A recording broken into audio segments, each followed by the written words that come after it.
is the kind of intelligence displayed by people like J.G. Okocha and Kanu Wanko. And you say, what is that about how to know? Of course. What is happening is that there is a ball on the ground. Somebody else wants to get that ball. J.G. Okocha or Kanu wants the person not to get the ball. So how does the person know where the ball is going to be? And once in a while, they will move their bodies in such a way that that person predicts that the ball is going to be this place, but no, they say it has given him body movement. I read once, Muhammad Ali, he said when he boxes, he's not watching the fists of his opponent. He said he's watching the torso, the abdomen of the person. Because before the punch comes, the muscles that engage the punch had made a movement in the abdomen, and so long before the movement in the hands are coming, he had anticipated the punch and is able to dodge it or be able to counter it. So intelligence in whatever guise it comes is about knowing. And Jordan Peterson, who said that the theory of multiple intelligence is rubbish, said that the various things that Howard Gardner referred to as different intelligences, he said they are just talents. Well, neither here nor there, they continue with it. But what I can assure you of is that intelligence is heavily connected with knowing. Human intelligence behaviors results from the need to know. We deploy intelligence because we are trying to know. And what is this need to know? We are always in need of knowing because we need to get information based on which we are going to make decisions, based on which we are going to take actions. So there is always that train. Every moment of our lives, we are involved in making decisions and taking actions. And if our decisions are not informed, the actions that we take thereafter are not likely to be appropriate. And that is why we talk a lot about informed decisions. So this need to know is what is at the very, very base of our intelligent behavior. So how do we know? How is it that we know? How really do we know? The most basic way, and probably the most common way that we know, is by encounter and recall. We encounter a situation and we recall it. And whenever we encounter another situation that looks like it, we recall what we experienced when we had the other encounter, and we then act accordingly. That is what we refer to as thinking by analogy. Now, encounter and recall does not really demand of us intelligence, because anybody can remember what they have learned. Some people don't. Some do better than others. I find difficulty in remembering. I find difficult to do memory things. But some people are very, very good at it. But knowing by encounter and recall is limited just to the memory activities of the brain. And if we define memory, encounter and recall, just knowing by memory, if we define that as intelligent, it then means that the book in your hand is a lot more intelligent than you, because that book can remember a lot more than you. So we cannot attribute to the capacity to remember intelligent behavior. Who is this? How do you know? You encountered and you recalled. You probably queued and voted for him or voted against him. And after the elections, the results were announced that he is the president. And with that encounter, each time you have to do with anything that needs you to know who the president is, you recall that information. So if we then ask the general question, how do you know? You ask somebody something and he gives you the answer. I say, oh, how do you know? We've said that encounter and recall is the most basic, and it's the one that you will use most of the time. But once in a while, you find that encounter and recall cannot solve the whole problem. I have a question there, which I know that if I ask you, you will feel insulted.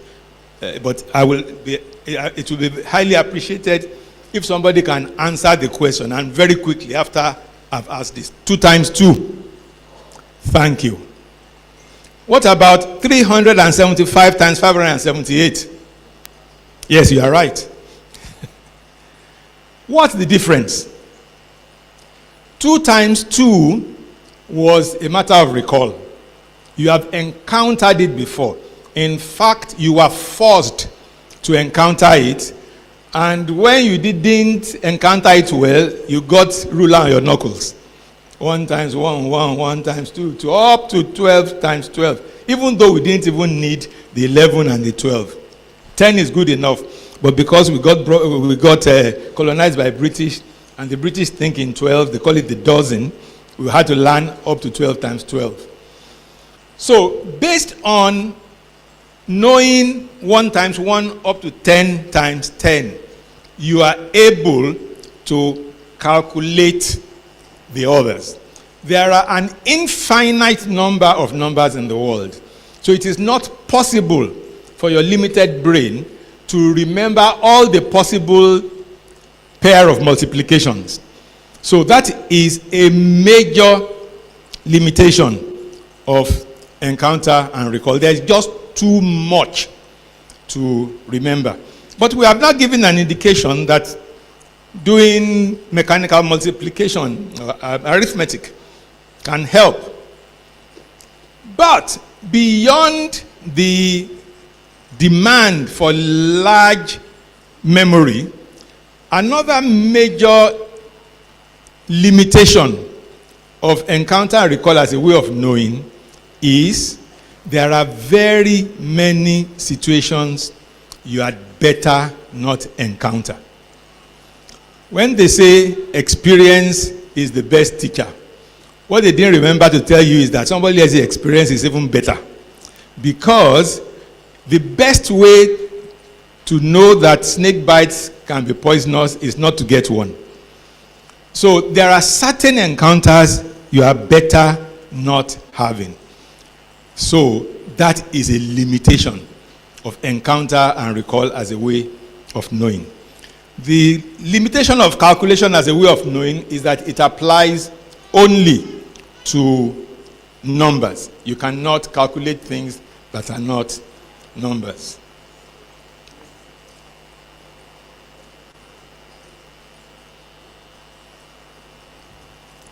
Now, we can therefore say that intelligence,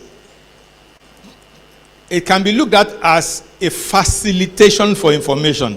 Intelligence is a way of knowing beyond encounter and recall or calculation.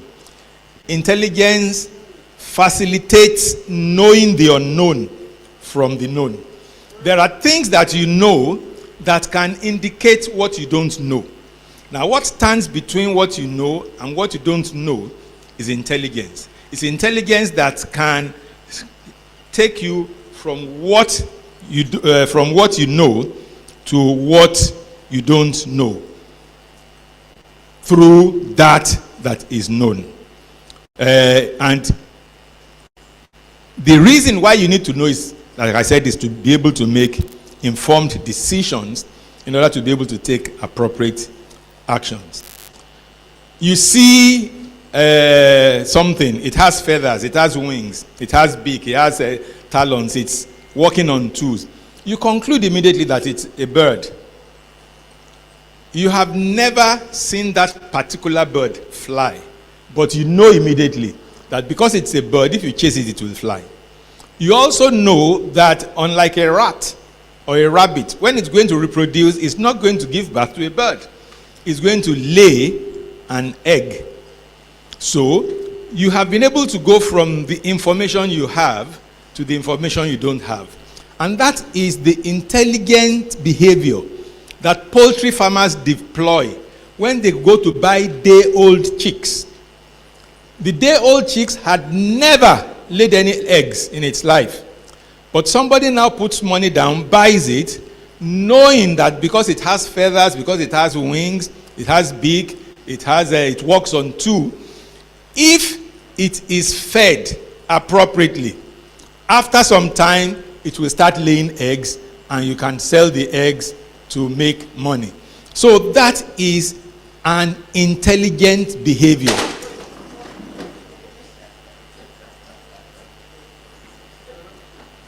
Hello. We didn't see that one come.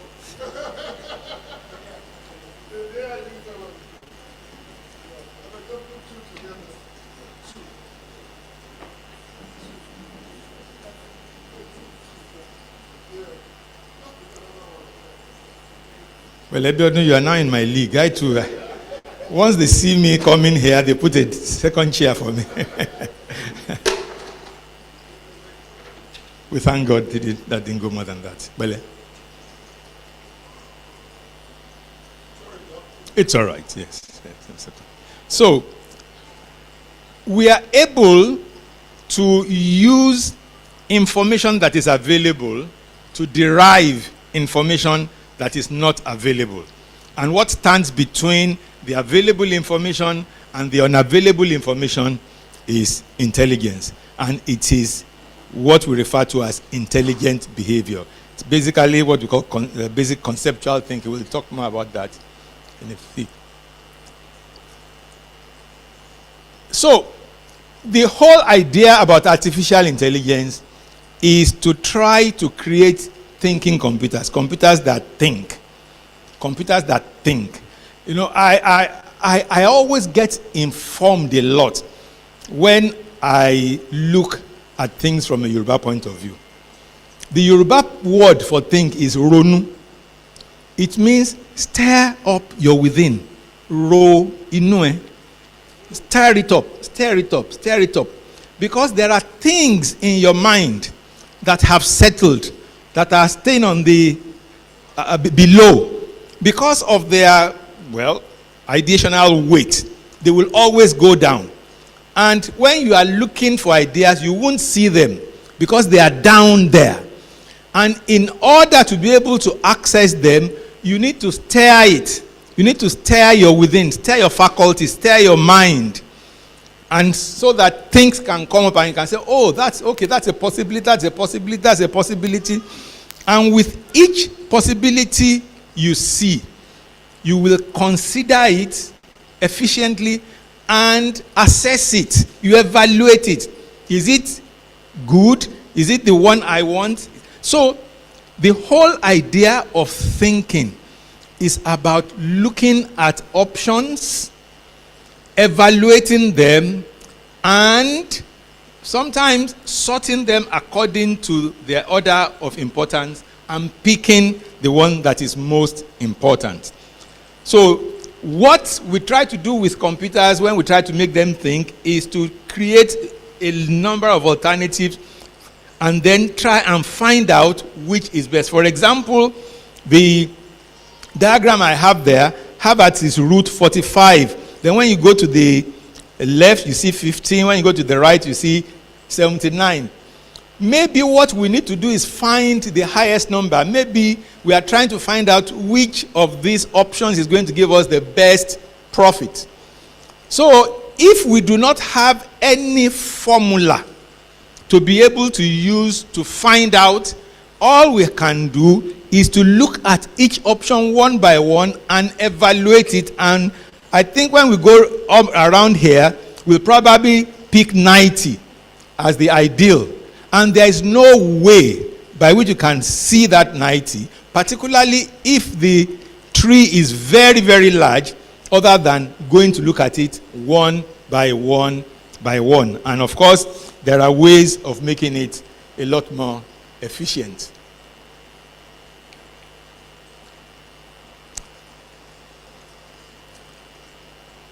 Now,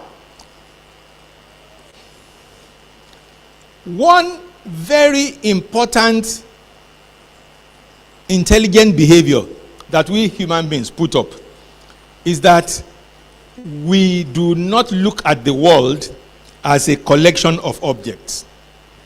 Ordinarily, it seems that we look at the world as a collection of objects, but we don't. What we look at the world as is a collection of classes of objects. If I ask now and say, have you ever seen bird? Some may say yes, some may say no. But really and truly, bird does not exist. It exists only in your brain. It is a bird, a particular bird that exists. But you classed all birds together and you refer to it as bird, such that rather than remembering the characteristic of each bird, the one that flew over your head yesterday, the one that perched near you today, you can efficiently determine that these are the characteristics of birds, like I said earlier on. And once you classify an object as belonging to that class, you can assume that it has all the capabilities of that class. So we, as human beings, we do not just see the world as a collection of objects, we see the world as a collection of classes of objects. And those classes can be in hierarchies. Just say, living things, non-living things. On living things side, you have plants, animals. On plant side, you have avians. You are all and on like that. It makes for efficiency in using your brain, because we have determined already that our brains are limited in terms of memory capacity. So we want to make sure we deal with it efficiently. Now, when computers came, they did just two things before artificial intelligence. The two things that computers did was, one, to help us remember, to help us to expand our capacity to remember. And the other was to help us to calculate. In remembering, with store, the whole computer system is based on storing and retrieving information, databases and such things. And then we calculate to help us get better calculation. It will be more accurate and it will be faster. So in remembering, we use databases.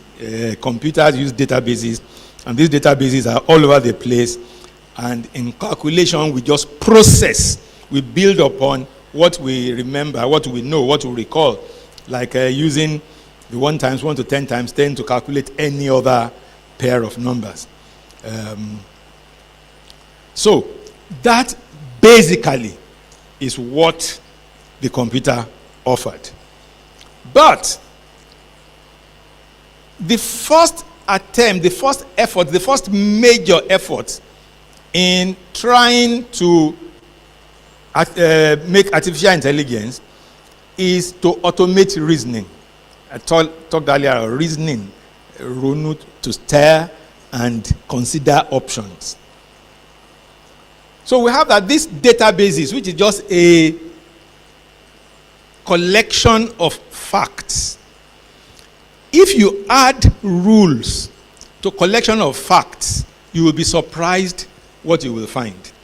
I was looking through Wikipedia one day, and I had this collection of facts that Olikoye is the father of Jesse, Jesse is the father of Io, and what I was talking about is the Ransom Kuti family. So you have these, just like in the Bible, so begat, so begat, so begat, so. And you can create a database from that. And from that database, you can find out who is whose father, who is whose mother, and who is whose children. So from that database, you can get all that kind of information. Now, if you add to that database a rule that a parent, that the child of a parent's sibling is a cousin. If you apply that rule to that Ransom Kuti database, you will discover that Fela was Wole Soyinka's cousin. So that information is not there in the database. But once you apply a rule to the database, you start seeing a lot more than you would have seen before. And that was the first major step in artificial intelligence, with what was referred to as expert systems. So what in those days was done is to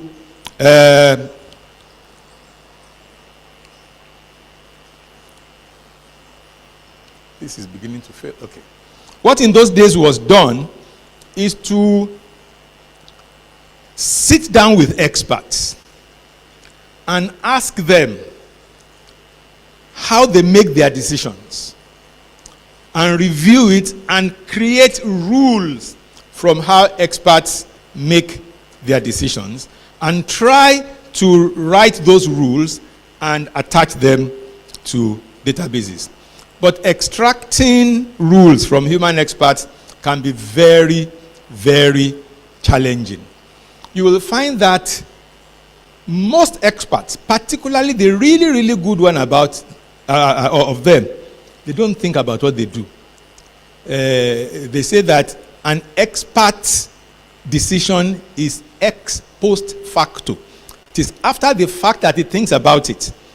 He doesn't take a decision saying because of this, because of this. There's an innate system in the expert that just makes the decision. You interview a doctor. Somebody comes to the doctor. He has temperature. He has aches in his joints. And the doctor says, okay, go and treat malaria. Now, the person who is trying to extract the rules from the doctor now says, but why do you think he has malaria? It could have been this. They say, yeah, you are right. It can be typhoid. It can be, but it's malaria. Say, how do you know? Say, well, it's my work. And many times you go and take a test, and it is true. The person has malaria because the expert is using more than just explicit rules. So to extract rules from expert and say you want to apply them to machines, to make machines intelligent, can be very, very challenging. Of course, while it as fight is lasted, it worked very, very well. It's improved a lot of things. It worked in the oil industry. It worked in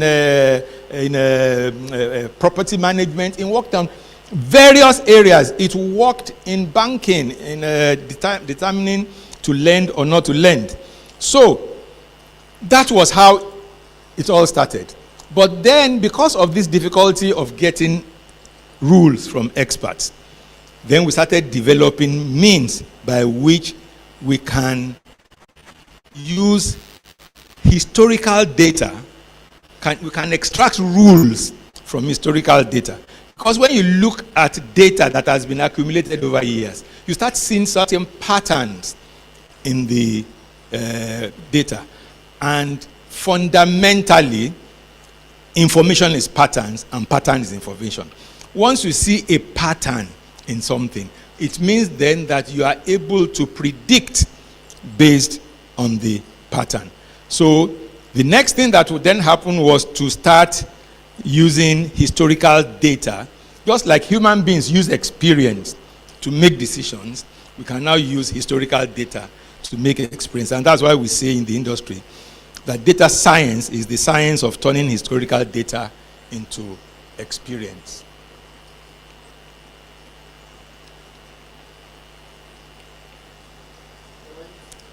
Please, can I have the next slide? Is there a particular way I need to press this? Yeah. Okay. Oh, now it's gone far. Aha. Yeah. So, it means, therefore, that we now need to create systems based on which machines can learn. Until now, machines didn't learn. Well, not now, then. The traditional use of computers as something to remember, something to do calculations. All it does is remember. The computer is not able to learn. The computer does only what you tell it to do. That's why we say garbage in, garbage out. Whatever you tell it to do, it will do it and will present it to you as gospel truth. If you are wrong, it will give it to you wrong, and it will give it to you with confidence because you have told it this is how to do it. So the whole idea of machine learning was a development beyond that, which is to create a computer model that can adapt to historical data. So what the model does, it acquires the capacity to generate the exact data it was trained on. So if you gather a lot of data, give it to the machine, and the machine looks at it and says, what's the pattern in this data? And it finds it. The machine then has the capacity to produce the kind of data that you train it with.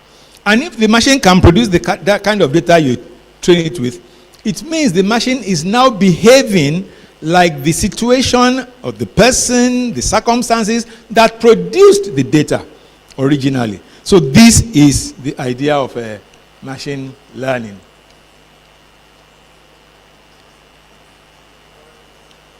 Next slide, please. Okay. So what was then done in artificial intelligence is to try to mimic how the brain works. So what we have here is a picture of how, well, on top you have what we call a natural neuron. That's how the unit of the brain is. Now, they now try to make a mathematical model of it, the one under. The one that has the F out, in, and bias is a mathematical model of the upper one.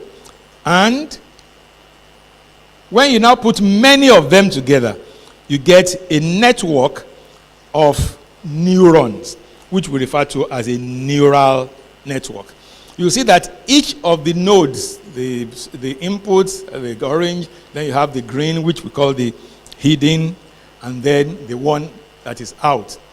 Now, you can put in information from the left.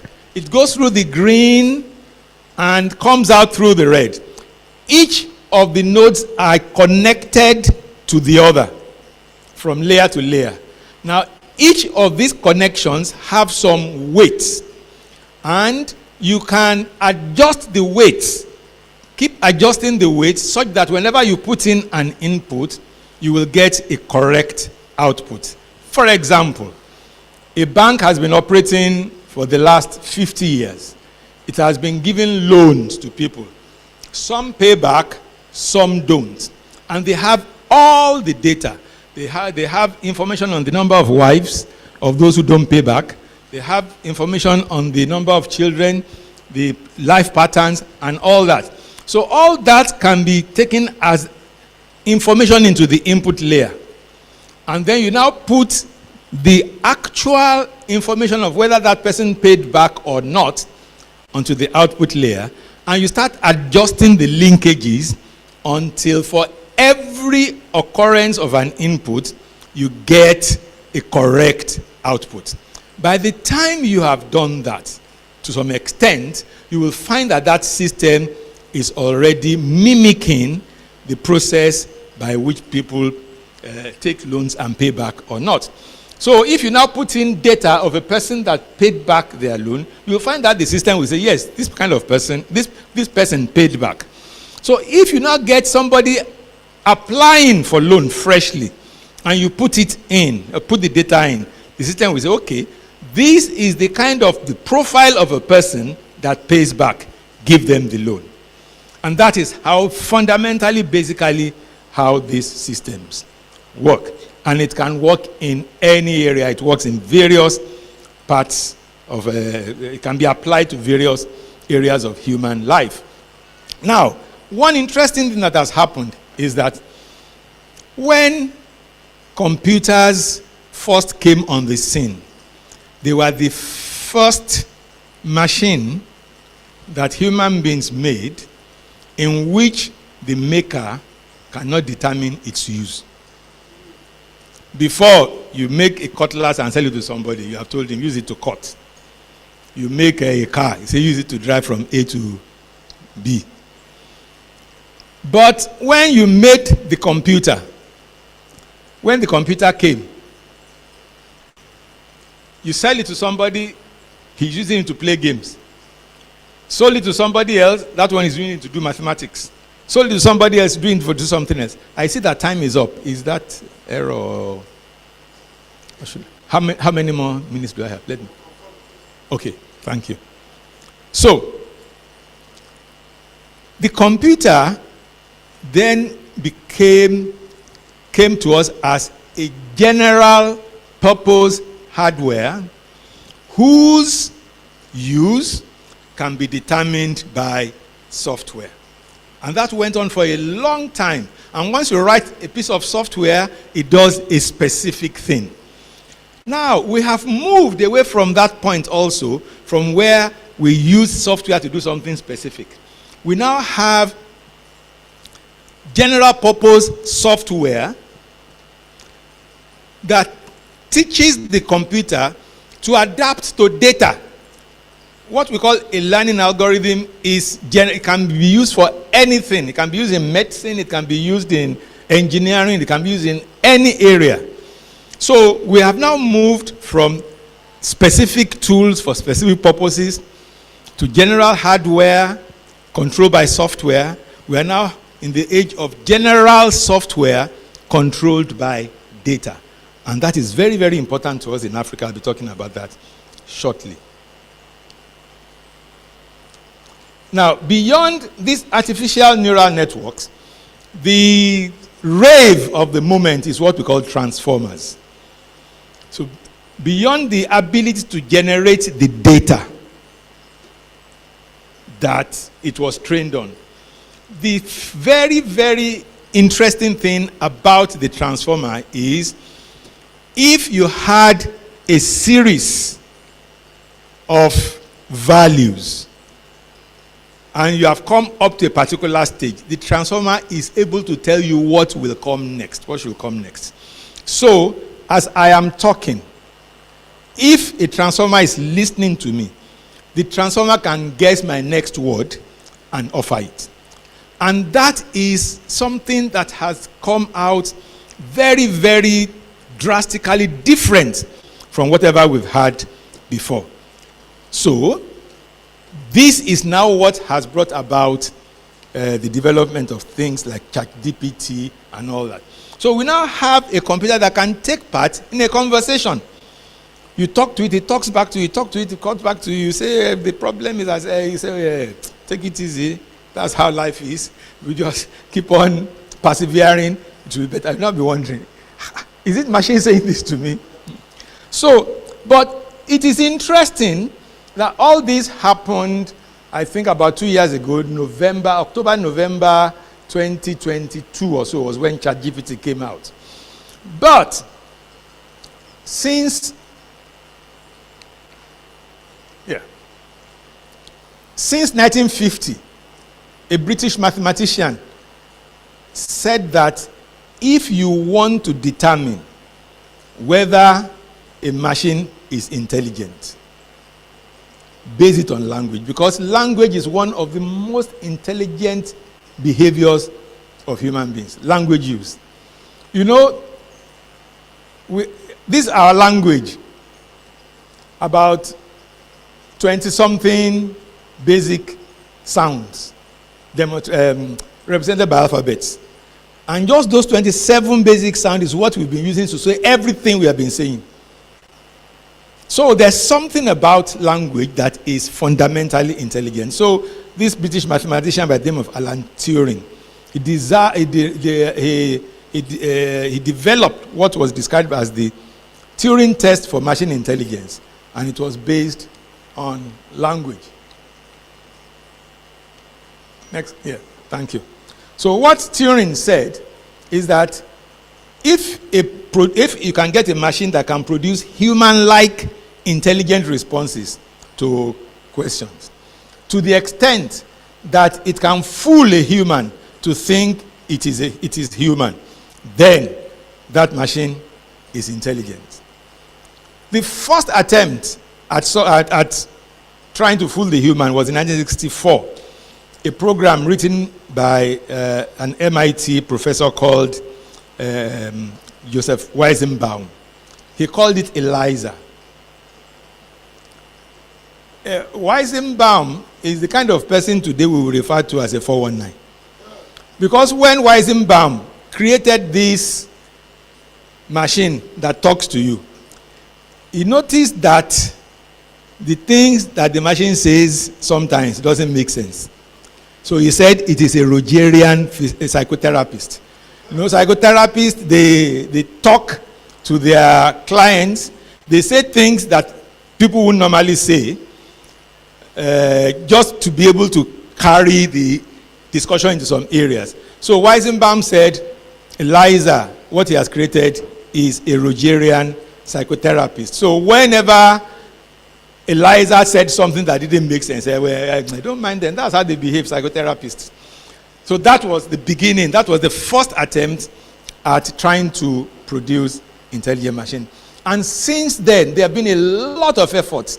Particularly, there have been this continuous attempt at what is called the Loebner Prize, which is an annual prize for intelligent machines. And people have been competing and getting prizes over the years until ChatGPT came and the whole Loebner thing became irrelevant. And this transformer that I've talked about that is able to guess the next thing to happen in a sequence brought about what we now refer to as generative AI. And what is generative AI? Generative AI is a computer model that can generate text, can generate images, can generate music, can generate artworks, can even generate computer code. You give it a small prompt and it generates it. I recently made a video, and 90% of the images in the video were computer generated. They'll say, can I have a picture of that? And it brings it out. And say, no, I don't really like that. Turn it around like this, and it gives you. So that is the idea of generative AI. Now, there are issues in AI that we need to be aware of. There is the whole idea of bias. Worldwide, most people, they talk about algorithm bias. I disagree. Because I don't think it is a matter of the algorithm. We've said earlier that we have got to a point where we have a general purpose algorithm whose behavior is determined by data. So whatever bias you see in the behavior comes from the data. When maybe during break, when you have time, go to Google and Google grandmother. I can assure you will not see one that looks like yours. But if you say probably black grandmother or African grandmother, I mean, the American didn't have to say American grandmother to get a grandmother that looked like his. So that already is a bias, because the data that was used to train the system has a preponderance from Europe. So that is a major issue for us in Africa. We need to generate data that will remove the bias in AI systems. Part of the reason why I don't accept the position of algorithm bias is that it tacitly tells us we have no control over it. But if we agree it is data bias, even if I am wrong, as I might be in the future, maybe I have time to explain that there's something algorithmic about it, we will at least put our attention in solving the problem of the data bias. And why do we have a data bias? We are engaged in what I call linguistic gas flaring. You know, gas flaring is this thing that happens in the Niger Delta, where as a byproduct of the oil exploration and exploitation processes, there are certain gases that escape. And because we either don't have enough sense or enough will or enough presence of mind to harness the gas, we light it up and just let it burn. So each time the exploitation process of petroleum is going on, we're always having this gas that is flaring. Now, many of the times that we as Africans engage, either by talking, by writing, or doing many things that are part of our everyday life, those things that we say, those things that we write do not get documented. They just go. You stand with your friend, you are talking, and as you are saying it, it's just going into thin air, and it is gone. Whereas, in my work as a human language technologist, I have access to 100 years worth of daily publication of New York Times, London Times, International Herald Tribune, Guardian of London, even Daily Times of Nigeria when it's. But meanwhile, in my area of interest, which is Yoruba language technology, the most frequent publication is Alaroye. It is published weekly, and it is even no more left on the internet. So, we need to take control. We need to apply our use of data in domains that will leave footprints on the global information infrastructure from where we can harvest that data for using it to train artificial intelligence. Apart from bias, there's also the issue of responsibility. Since the whole idea of the possibility of artificial intelligence came on, the issue of responsibility had always been on the front burner. So when we make processes, make machines that can behave intelligently, artificially, we must make sure that it is human-centered. A human is at the center of it. Many years before artificial intelligence, you know, they say that science fiction is always a precursor to technological development. There was this man by the name of Asimov, who was a filmmaker, a film director, who wrote about the laws of robotics. That if a robot, the first law of robotics, you must not harm a human being, and on like that.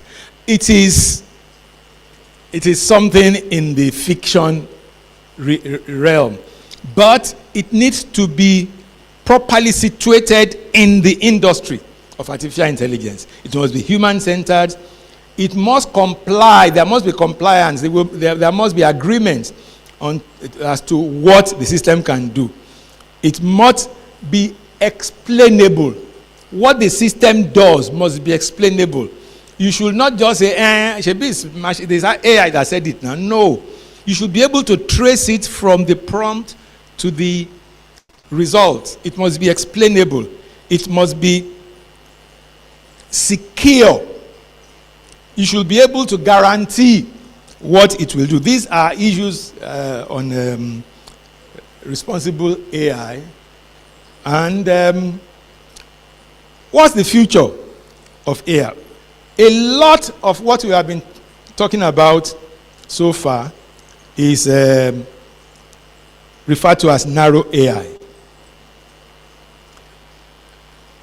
These things we are now calling narrow AI, they are better than many human experts put together in certain well-defined domains.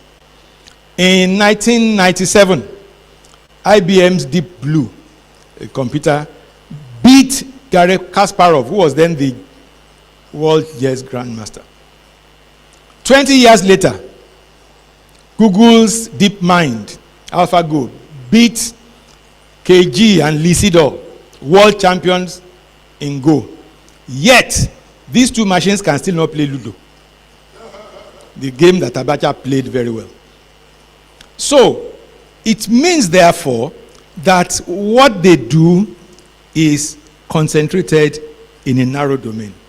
And that is what we have managed to achieve so far, and that has given us all these brilliant results. But there is the dream of general artificial intelligence, which fills some people with trepidation, which fills some people with excitement, which tells of a need to tread softly. What you may not know was that there was a kind of tacit embargo around 2022 on the pace of development in artificial intelligence.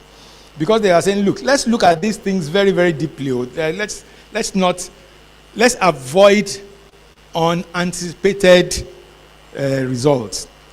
But because of the profit motive that follows all these things, OpenAI actually abandoned the moratorium and went ahead with ChatGPT. And that's why immediately after, a lot of other things came. What came out didn't happen within the time that they came out.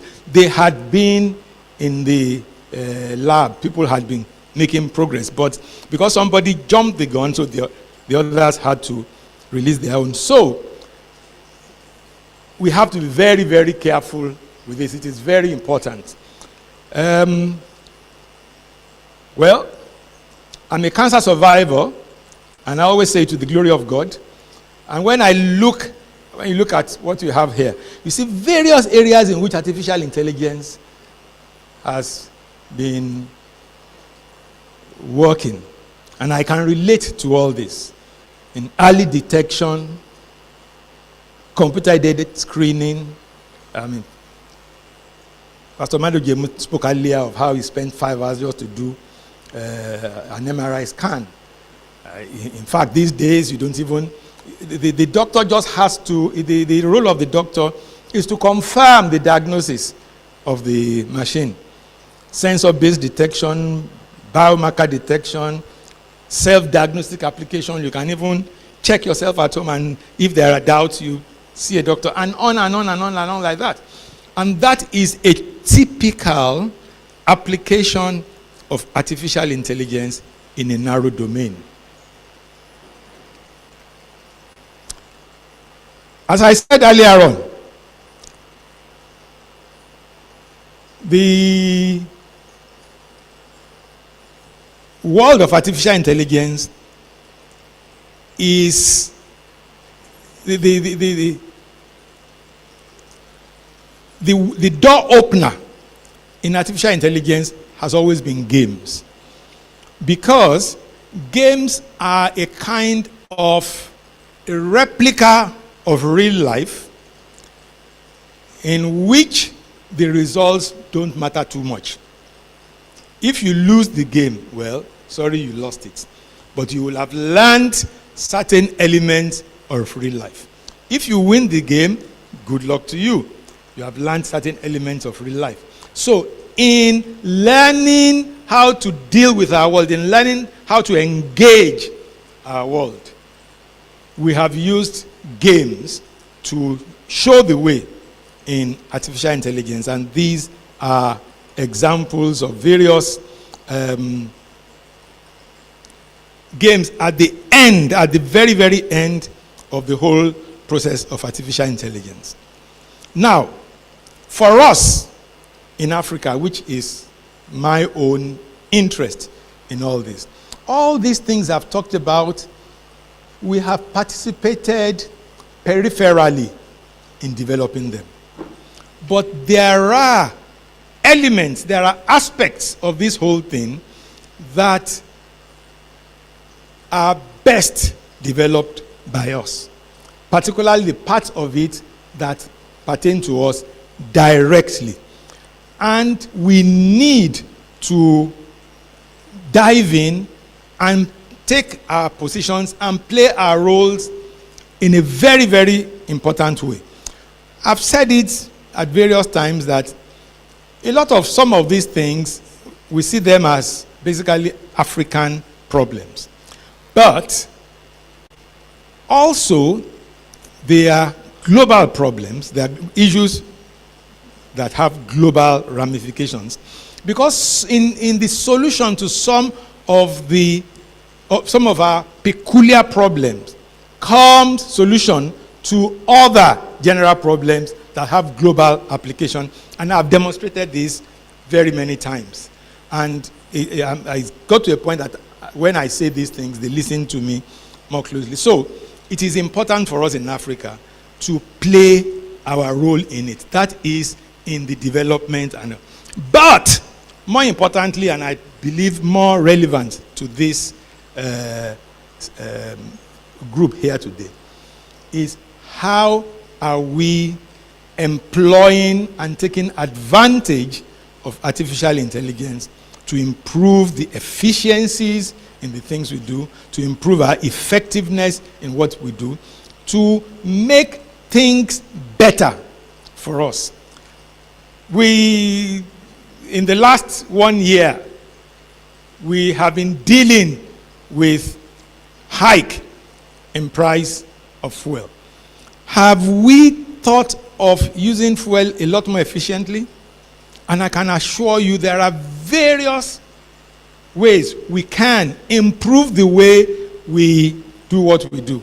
I went to a conference once, and my friend who was next door to me were going out, and I said, you didn't switch off your air conditioner. He said, Shebi, I paid for it. I want my room to be cool by the time I'm back. Now, we're going to be in a hall for the whole day. And for the 2-3 minutes that the room will be hot when he comes back, he's willing to yeah. And we do know here that every Nigerian is actually entitled to 60-watt bulb. And whenever you switch on air conditioner, you use like the electricity meant for 5 of your cousins. And so we need to start looking at some of these possibilities to make our lives a lot more efficient, to make ourselves a lot more effective, to be able to make the best use of whatever little resources we have available to us. The artificial intelligence arena has just started. It is growing at a fast rate, but it is going to continue to grow at even faster rates.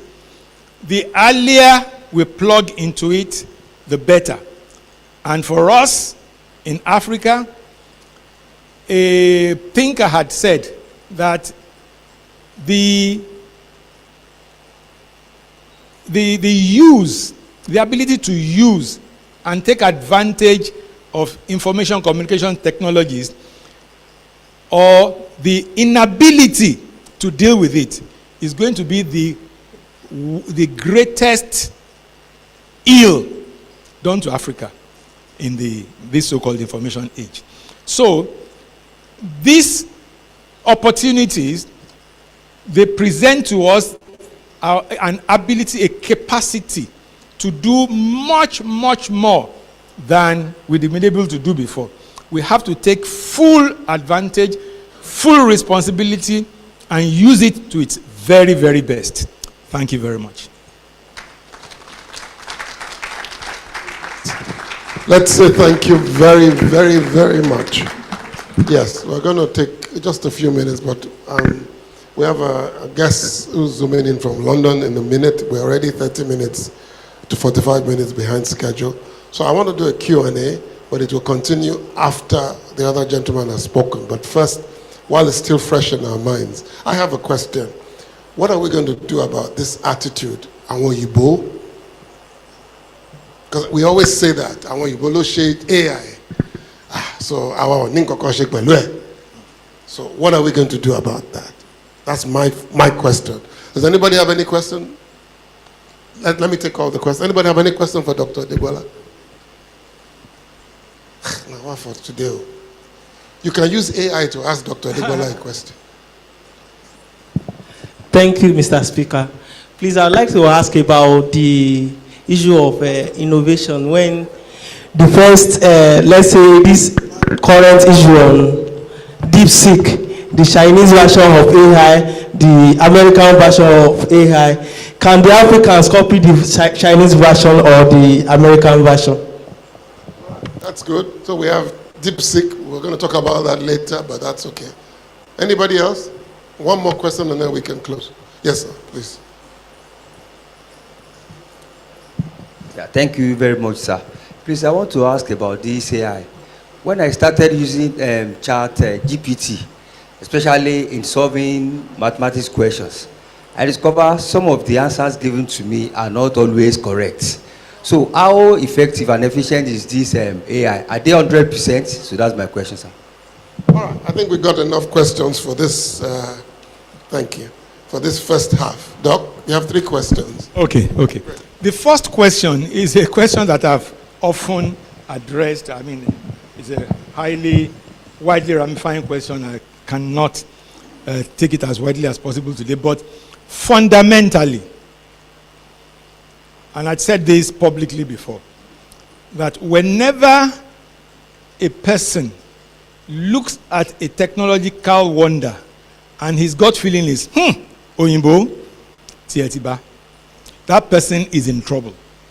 Because, as a human being, when you encounter something that bewilders you, the result should not be resignation. The result should be, how did they do it? How did it happen? And for various reasons, we seem to be satisfied with resignation. These things we call Oyinbo, there's nothing Oyinbo about it though. It is knowledge. It is Imo. When the English started engaging in technology, or in the, well, let's say the modern world, post-modern world, they did it in Latin. That's why you can still go to Nigerian court and say ceteris paribus and you will look like a smart person. When the English found that they were not making progress, they abandoned Latin and developed their own language. So when the English were learning technology and all that in Latin, well, they probably could have said, Romans.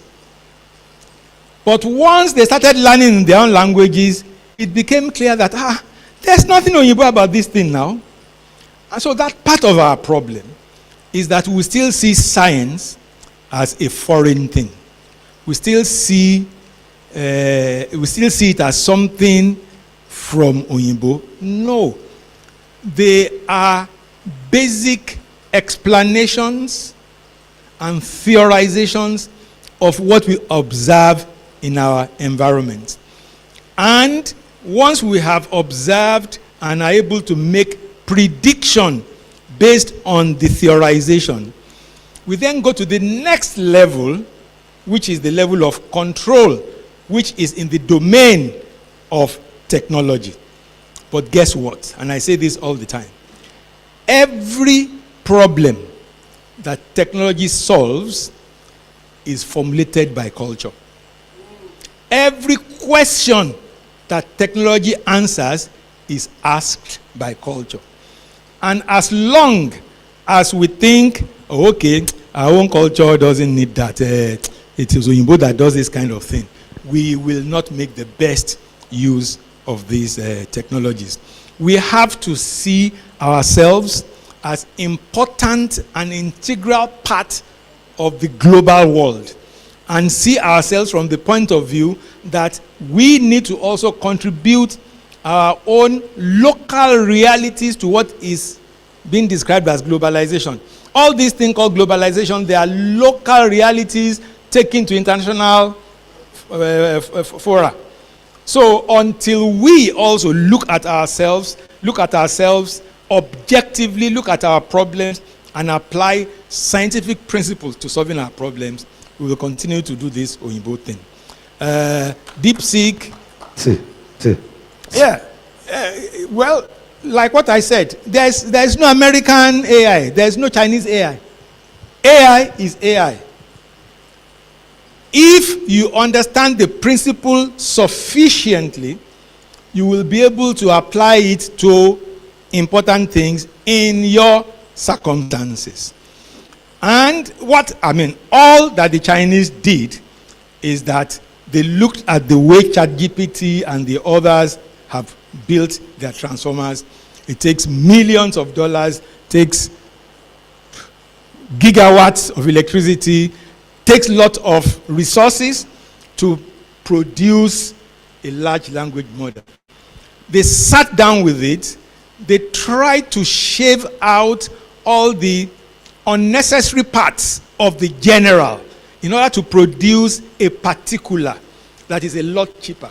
And they've now been able to create large language models that outperform for about $5 million for systems, outperforming systems that run into lots and lots of billions of dollars.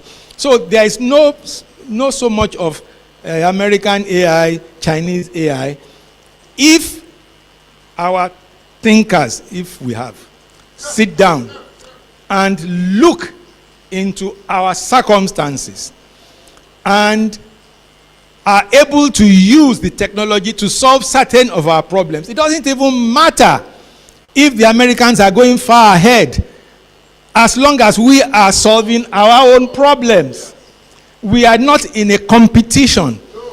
If anybody is in a competition, it is not those of us who are lagging behind. We should just forget the competition and solve our own problems and live productive lives. You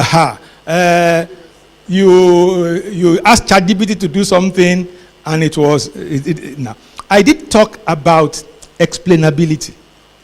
That when you look at an AI model, can you explain why it did and how it did what it did? What you must accept and understand properly for now is that all these models hallucinate. They see what don't exist. Just like somebody, you wake up at night and you see a cat on your fence. And you chase and chase and it didn't go. Then you go in the morning and you say, it was a black paper bag that the wind carried there. That is a hallucination. The machines, the models, they see a lot of things that don't exist. One day I decided to take ChatGPT on a wild goose chase. And I asked, what is the meaning of the word tribe? It defined it. And I said, interesting. From that point of view, is Yoruba a tribe? It said yes. I said, is Igbo a tribe? It said yes. I asked a few, said it yes. I said, is English a tribe? It said no. I said, is Finnish a tribe? He said no. I said, but based on your definition, you said this, that, and that, and that, and that, and that. These Finnish people are only 7 million. No. He said, well, I'm sorry. I mean, to cut a long story short, I still have the transcript. He said, I'm sorry 7 times because I kept pushing and pushing and pushing and pushing. At the end of the day, that's why I talked earlier on about data bias. All the data that is used to achieve all these things were thought by human beings, were behaved by human beings, they are presented by human beings consciously, unconsciously, even with malice sometimes. Somebody said, for example, go and look at ask generative AI about Machiavelli. You will now see the real meaning of the end justifies the means. So it is human beings, and there's human nature in all this, and these systems will really build up the human nature. These systems do hallucinate, so you must never take what they say for their word. Check, double check, think, and check again. Thank you. Thank you very much. Let's appreciate Dr. Debola. Doc will be around for as long as he can, and we're going to bring him up as many times as we have. But how many of you are really, really eliminated right now? How many of you that Yoruba Ronu, we now have an idea of what the computer is doing? You know, and so let's appreciate Dr. Debola one more time. Come on. So once again, thank you all for coming. Howbeit some of you just came in late. So what are we going to do about that? We can't start again. We're supposed to have a guest online. He's our partner from AI in Nigeria. I don't know if he's online. Are we able to get him back? Get him online? Mr. Dotun Adeoye is a co-founder of AI in Nigeria and on the forefront, starting in Lagos, to push for AI to be something that we adopt into our life. I met them at the beginning, towards the end of last year, and they've been encouraging me and pushing me to continue this Wetin Be Ai program. And there's a program on 21st of February in Lagos called Innovate AI in Lagos. So we want to encourage you to be part of it. We hope we'll be able to stream it here live for that particular day. Have you been able to get him? Is he online? Can you put him on the screen? Sorry? Is online? I'm sorry? He's online, but what?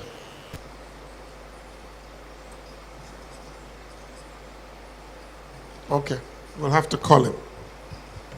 Okay. Well, while we're doing that, maybe we can, if you still have questions for Dr. Adegbola, we can do that while I get this gentleman ready. Okay, he's on. Okay, he's on now. All right. We can see you. Can you hear us? Can he hear us? Yes, I can. We can't hear him though. I was trying to avoid this, and I said we should have pre-recordings because this happens all the time. Nigeria, your mic is off, your children are off. Sorry. Things like that. You know, we always get this thing mixed up. This is what I was trying to avoid, this idea of struggling to get somebody online. We should get better at this. How far? We can't hear him, we can see him, but we can't hear him. But I can hear you.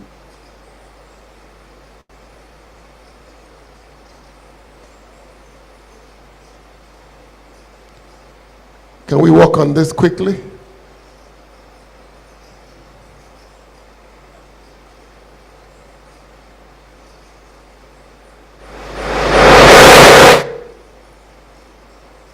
Can he hear?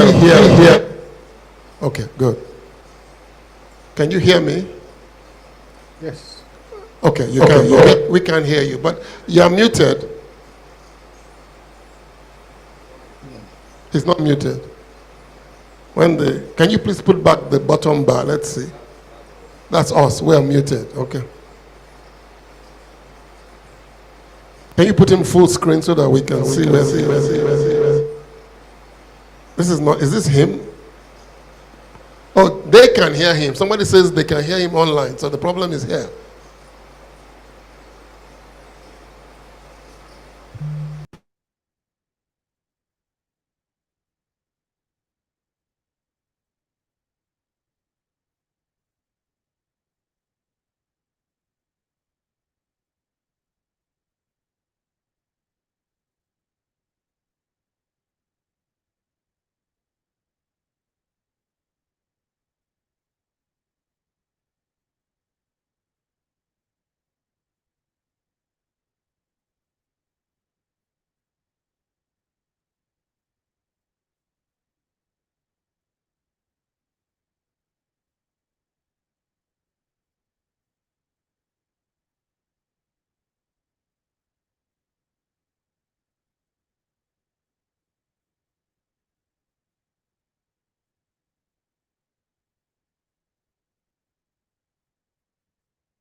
Please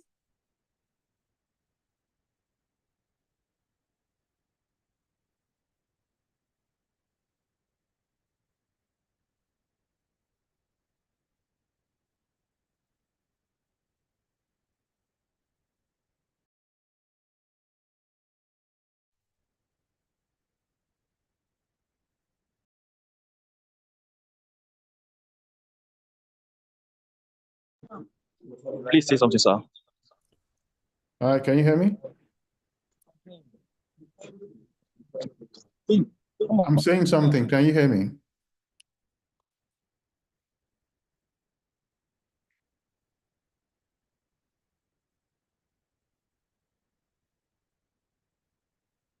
Yes, I can hear you. Okay. Okay. Very good. So I'm ready to go when it's my time. So thank you. So you can continue. Okay.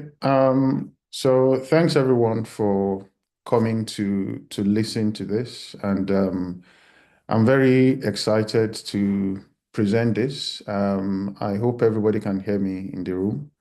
Can everybody hear me?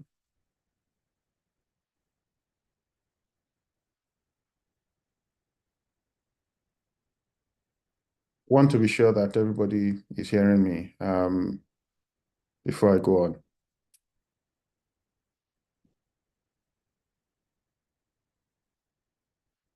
on. Okay. Okay. So the media team has confirmed that you can hear me. So I'm just going to crack on. So thanks everyone who has joined to hear this. I am Dotun Adeoye, co-founder of AI Nigeria. And first, I want to thank Pastor Madujemu for inviting me to be part of this. Pastor Madujemu became a coordinator for AI Nigeria, our community lead in Ibadan, recently helping us to push what we're trying to do within the community, which is basically pull the community together. He's a very busy man, but we have been managing to do one or two things together as we, started the journey. What I'm going to be talking about today is about adapting AI for Nigeria. This is AI. I'm not going to use any presentation or slides. I'm just going to talk about, what I have seen, what I know. But I think first I would like to introduce myself from a professional perspective. So I got involved with AI a few years ago, going to 12 years now. And I've been involved in AI as a product lead, delivering products within AI for companies like Adidas, some energy companies within public sector, in healthcare, in publishing, and other spheres. So I do have a practitioner experience of AI way before this hype of ChatGPT and all that. So I understand what works and what doesn't work. I think ChatGPT has turbocharged the hype about AI. Just like you always have companies that come and they own the space of a particular vertical. So for instance, when we want to clean our house, we don't say, well, I'm going to vacuum it. Most people will say, have you hoovered it? Are you going to hoover the house? Hoover is a company. And when you want to search on the internet, most people will say, did you Google it? Google is a company. Now, OpenAI came around with ChatGPT and they just took over everything to do with that space. Now, before this era of generative AI, ChatGPT, and the rest of them, there's been a period in the 60s that was called the AI bloom, and then we went into the AI winter, and then later things started coming around again. In Nigeria, we've had AI being used in different, especially within financial services, where we began to have fintech companies using AI for different purposes, using AI to create different products and different solutions, especially for inclusion and and you had AI being introduced in different guises and shapes. But we've not had the kind of excitement that we have now. I'm talking about AI excitement from a position of knowledge because I, directly lead the AI Nigeria Community Initiative from an executive perspective within AI Nigeria. We do have the community lead, a lady called Florence, who coordinates the whole of Nigerian community managers.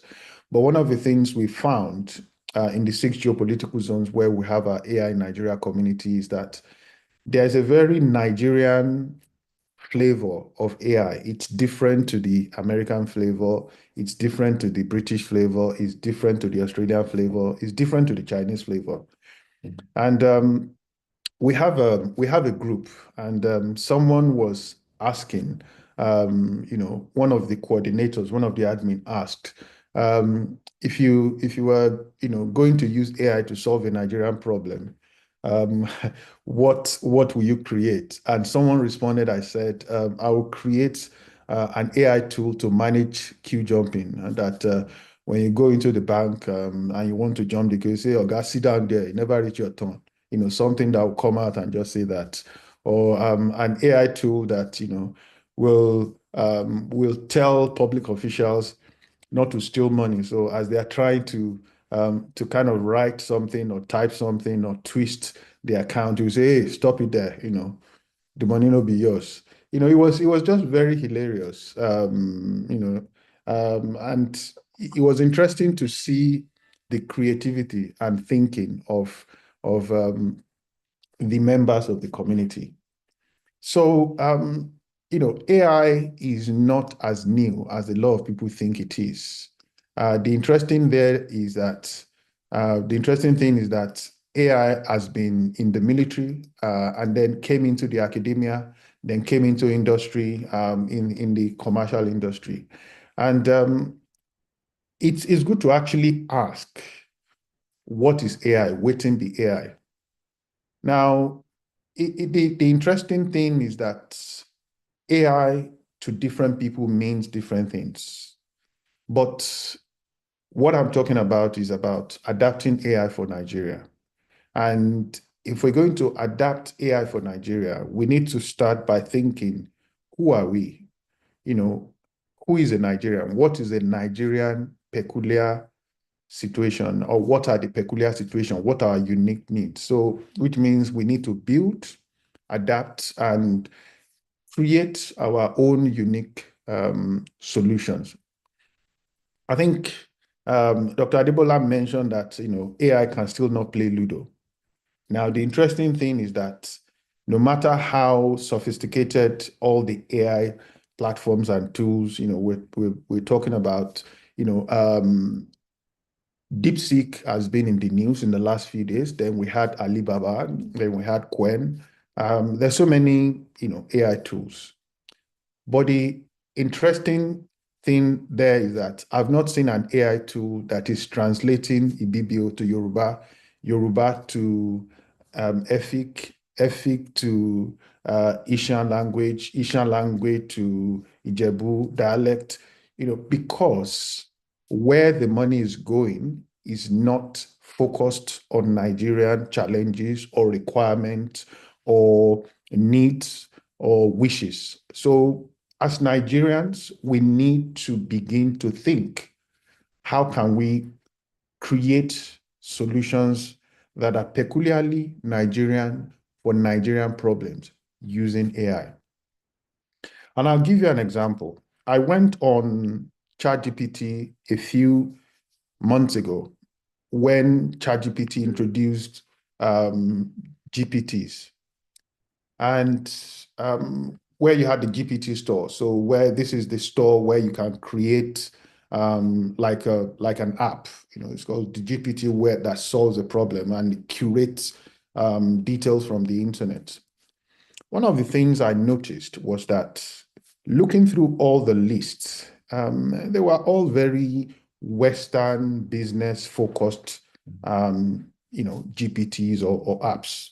And I began to think. So I created a couple of of solutions that were African-centric, and one particularly called AI in Nigeria, which is focused on the Nigerian challenges of, Nigerian nuances within AI. And the interesting thing is that, even till tomorrow, most of the solutions there are very Western. And I think we need to do better. In the community that we have, the AI Nigeria community, I always infuse that we need to talk more about development in AI in Nigeria, not getting carried away by Gemini or Claude or Anthropic's solutions or Falcon 180B or whatever it is. We need to kind of begin to think about the solutions we can create for Nigeria. Last year, February, we had a conference with this title. And this conference was Innovate AI 2024, which is the annual conference that AI Nigeria is aiming to bring together all the silos in Nigeria to talk about creating unique solutions. And today I'm bringing some of the very popular things that was shared in that conference by different speakers that resonated with me. If we remember, I don't know how many of us remember, or, depending on the age, what happened in Rwanda. The Rwanda genocide was caused by the stoking of fake news and disinformation by a radio station. As of that time in 1994, social media was not a thing. So it will have probably today will have been on Facebook, Instagram, Snapchat, TikTok, whatever the platform is. One of the big problems that begins to happen in Nigeria, especially towards elections, is you begin to see a lot of fake news. And imagine if we could have a tool that is very prevalent and mainstream that actually helps, you to fact check certain, news that is spread, that is malicious or fake. That would be fantastic. We also have a scenario where we have a lot of students, a lot of school-going children, and even adults, who might want to do masters, who are not able to pay. Imagine a tool that kind of allows you to access and inform you about scholarship, both for Nigerian-based education and international education. I kind of hinted about, something before, and this is looking at the languages we have in Nigeria. There is always various estimation of the different languages. When you think about the way the narratives has been, so the languages are called tribes, dialects. But when you go to, Western countries, there are no dialects. The Gaelic language, which is a subset of the English language, is not a dialect. Yeah. And the Welsh language is a language, it's not a dialect, but it's not a national lingua franca. So why is Efik a dialect? However, imagine that the 500 languages in Nigeria can be interpreted on the go, where you travel to somewhere in Bayelsa State, or you travel to somewhere in Adamawa State, or Taraba State, or Zamfara State, and as you are speaking, the other person has something in their ears, like, what they use at conferences. And as a Yoruba man, or as an Efik man, an Igbo man, you don't need an interpreter. Imagine how that will solve the problem of even doing business. You don't need an interpreter. And that, in a way, we begin to create some cohesion, because if you can understand the other person, it's a big deal.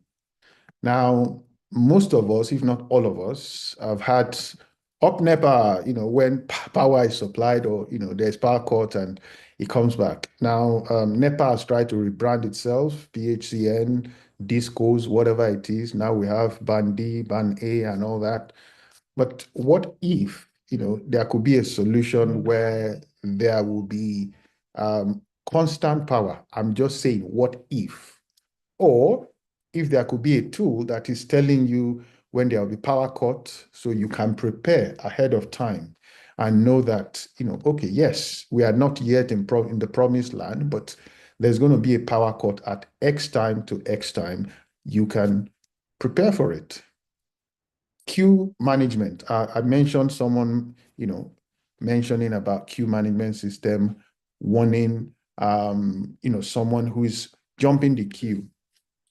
I think these are big things that, ideas that can be done. Nollywood is a world-renowned industry.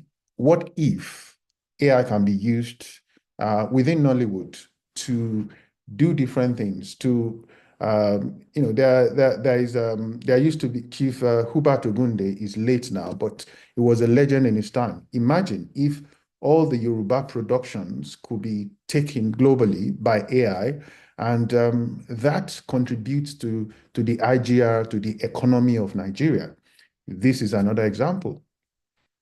Now, personally, and through my organization, AI Nigeria Foundation, we are working with different groups to adapt AI for Nigeria. We are starting with the enthusiasts, because when you look at the innovation adoption curve, it normally starts with individuals. So it's B2C, then it goes to SMEs, then it goes to the enterprise. So we are doing a lot now through our community with the enthusiasts who are just interested in AI, who are interested to know more about AI.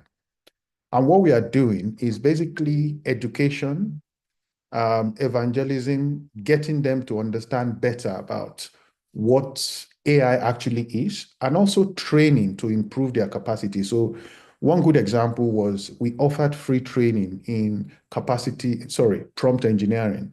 And prompt engineering, I think is a wrong word, because there's nothing engineering in it, but it's more of how do you craft your questions or your prompts so that the AI tool you are using will give you the exact feedback that you need. We did that across Nigeria. We did that in Lagos. We did it in Owerri. And we also did in Abuja, face-to-face. Then we opened it up across Nigeria, where we had, I can't remember, close to 200 people who started. But as they say, many are called, but few are chosen. So we had quite a lot that started. Not everybody completed because they weren't turning up, they weren't doing assignment. That's another matter, but we are offering that. We are also running few programs across the country. One of the good examples is later in Q2, we're going to start with the Plateau States Commissioner for Science and Technology. We're going to be training 20,000 people in Plateau State. That segues me nicely into our policymakers forum. So across Nigeria, we have some commissioners for digital economy, heads of innovation, commissioners for science and technology who belongs to our policymakers group.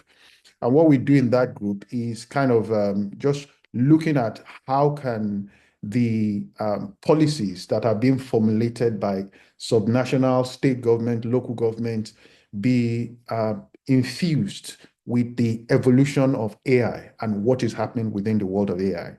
So we are working with policymakers to ensure that they have a very good grasp on AI, so that when proper regulations start in Nigeria, they are engaged stakeholders. They are not seeing AI as this nuisance thing.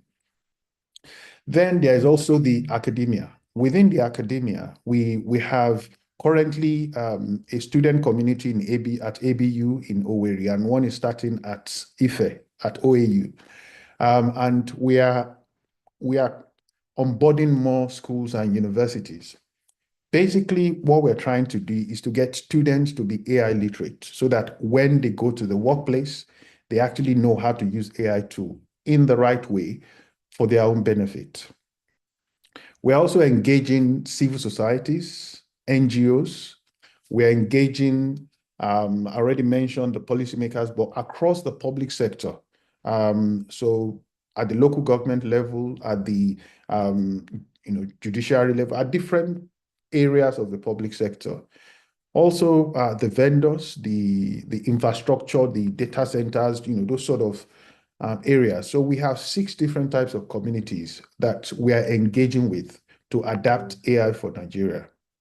But I think most importantly, one of the things we are doing is basically to support the startups that are interested in creating Nigerianized solutions. I'll give you a couple of examples before I wrap up. We have a community member in Abuja. She's currently building a voice-activated interpreter where basically they are training the AI tool to pick up that Nigeria language. And when you speak that language, it's voice to text, but speech to text. But basically, it will pick up an Hausa language, it will pick up a Fulfulde language, it will pick up an Ibira language, whatever the Nigerian language, and translate to English. And then reads it back to you to say, is this correct? Is this what you intended to say? There is also another community member from Uyo in Akwa Ibom who is building a solution that works even when you don't have credit, you don't have any, recharge credit you have on your mobile is finished, you don't have any network. For safety. If you think you are in a very bad situation, you can use it and it will make a very, very loud noise and send a message to, in case of emergency, next of kin. So it sends your location to someone and it will make a loud beep. So these are some of the solutions that are being made, things that are happening.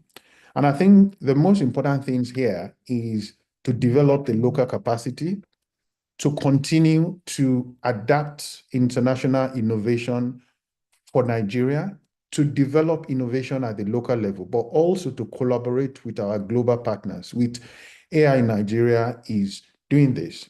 But we also have our African organization, African AI, that we are beginning to do things in places like, Botswana, like Rwanda, Ghana, Kenya, Ethiopia, where we're beginning to sort of have conversations about how can we create African solutions that can thrive on our local languages. We don't need to speak French, English, Arabic, Portuguese to create solutions. How can we use Swahili, Yoruba, Hausa, Ewe, Gun, all these languages to create solutions for Africa?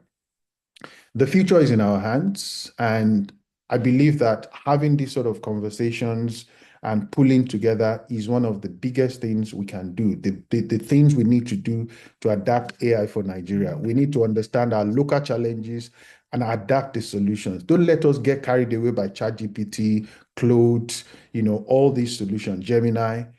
How can we create a Nigerian solution? Finally, before I keep quiet, I would implore all of you to sign up to attend our Innovate AI conference happening at Landmark Event Center on the 21st of February 2025. It's free to attend. Registration is mandatory. And if you're in Ibadan, I think you should talk to Pastor Madojemu to understand the arrangements, because we have some arrangements we've already put in place. I hope this has been useful, and I hope that you have a great day today and tomorrow, listening to fantastic speakers.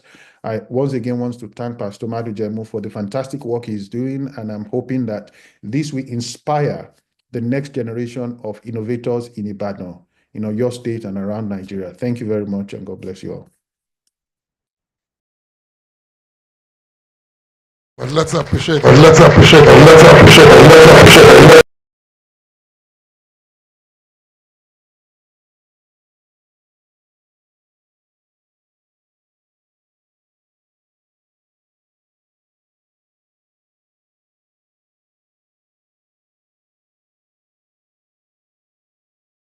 line as well to do that. But because of time, and we've lost about 45 minutes this morning, we're going to crush everything together to move forward.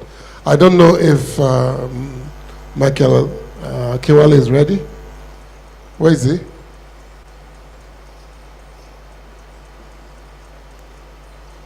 Yeah. So we're just going to go to the first part. We're supposed to show a video that will come after. We're taking a break now, and he's going to talk about what we're breaking into two sections for. Some of you will have to go to the other hall to do that particular session, and some of you will have to stay here with us. But I've asked Mr. Michael Akiwane to come and share our vision for that half of the meeting so that you'll know what to do next. And then we'll go straight into the next session. So I'm going to ask him to come. Cool. Are you ready? Okay. There's the mic here.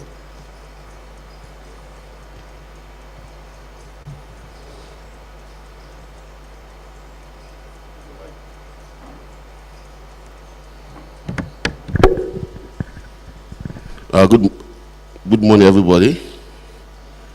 Good morning. This energy level is low. Good morning.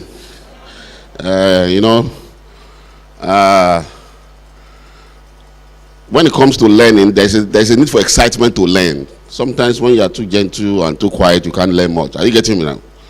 Or is it that we've not had breakfast? Maybe we should run to Dugu and come back. All right? So I'm going to be talking about investment and trading and all of that. In short, let me make it simple. How do you make money with AI? All right? And what I want to talk about is actually extremely direct. I've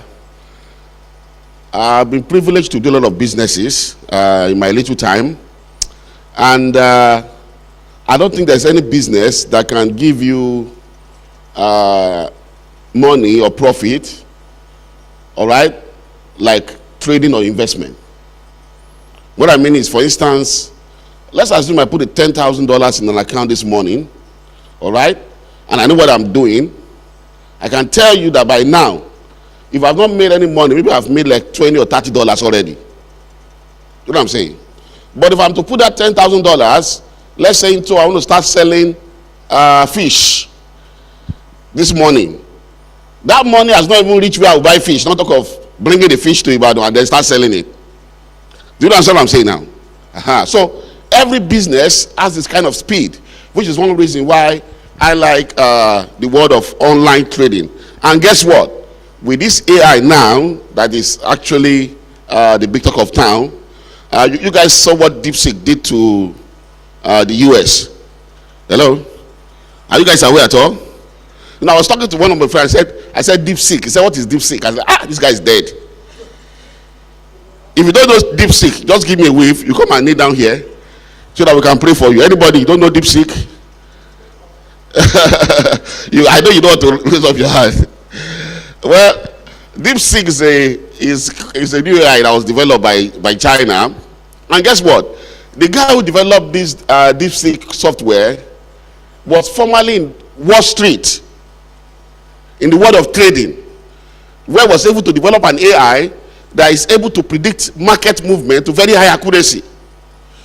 So the knowledge of trading was actually what he brought into this DeepSeek, and it took Nvidia, Microsoft, everybody off balance.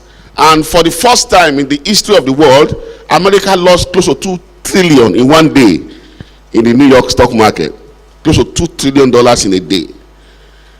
Just one software from China. It lets you know that war is no longer physical, it's now spiritual. Hello? When they say spiritual warfare, I'm not talking of the Nigerian spiritual. Let me ask you, AI, is it physical? What is it? Let's come to Nigeria. AI, what is it? It's spiritual, meaning you know what? Dr. Agbola was talking. He said, "Oh, is thinking." Are you getting what I'm saying now? So it's only what has a mind and a soul that can what? Does AI think? So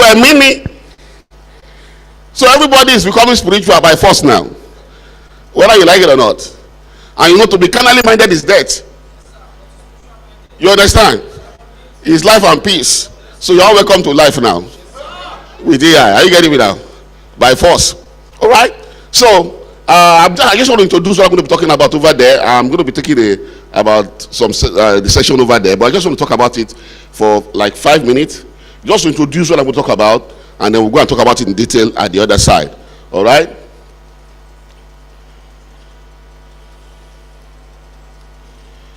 So I'm going to start very fast. For those of us who don't know what trading is about, I want to talk about how to use AI for trading. All right? So for those of us who don't know what trading is, let me just introduce this for like 2-3 minutes, and then I tell you how AI has helped in that. All right? Now, what is trading? We actually call it financial trading, and it's the process of buying and selling financial assets like currencies, commodities, and indices online. All right? And I believe everybody here should have an idea what I'm talking about. If you don't have an idea what I'm talking about, just give me a wave so I understand. Everybody understands what trading is about. All right? Now, when we say you are trading financial instruments, we have shares, currencies, indices. Now, all these assets, they are not physical assets. I actually call them spiritual assets because you cannot see them. But the value you get from them is physical. So let's say, for instance, now, let's take a commodity like stock. Can you see stock? Who has ever seen stock before? You can't see it. But can you buy stock with physical stuff? Yes. For instance, let's take a commodity, metal, like gold. Now, when I say gold, I'm not talking of physical gold here. We are looking at electronic what? Gold, or the price of gold. So, for instance, last year, because of the economic problem, every time there's an economic crisis, everybody in the world goes to gold. You know why? Gold is a sure asset. It keeps real value. So right now, if you go and check, gold is at an all-time high, highest price of gold in the history of the world. So for instance, if you had bought gold beginning of last year, when I say gold, I don't mean you can actually buy the physical one and make money also. But I'm not talking of the physical one. You can actually buy gold online from your device, and as the price of gold appreciates, you also be making money with gold. All right? And then we have currencies. When I say currency, we are looking at money, right? So these are the things you are trading in the financial market. All right? And whether like currency is a bill of exchange that serves as a legal tender, having a purchasing power, and what? Empowered by country for what? For buying and selling. And we all know that because currency is about jurisdiction, currency also has value. Yes or yes? Nigerian naira and dollar, are they mates? Hello? Nigerian naira and the dollar, are they mates? No. And because they are not mates, it means they are tradable. Hello? Because they are not what? Mates. It means they are tradable. Because their values are always what? Changing. And because of that change, it means you can actually make money. So anything that is tradable means you can actually make money with it. All right?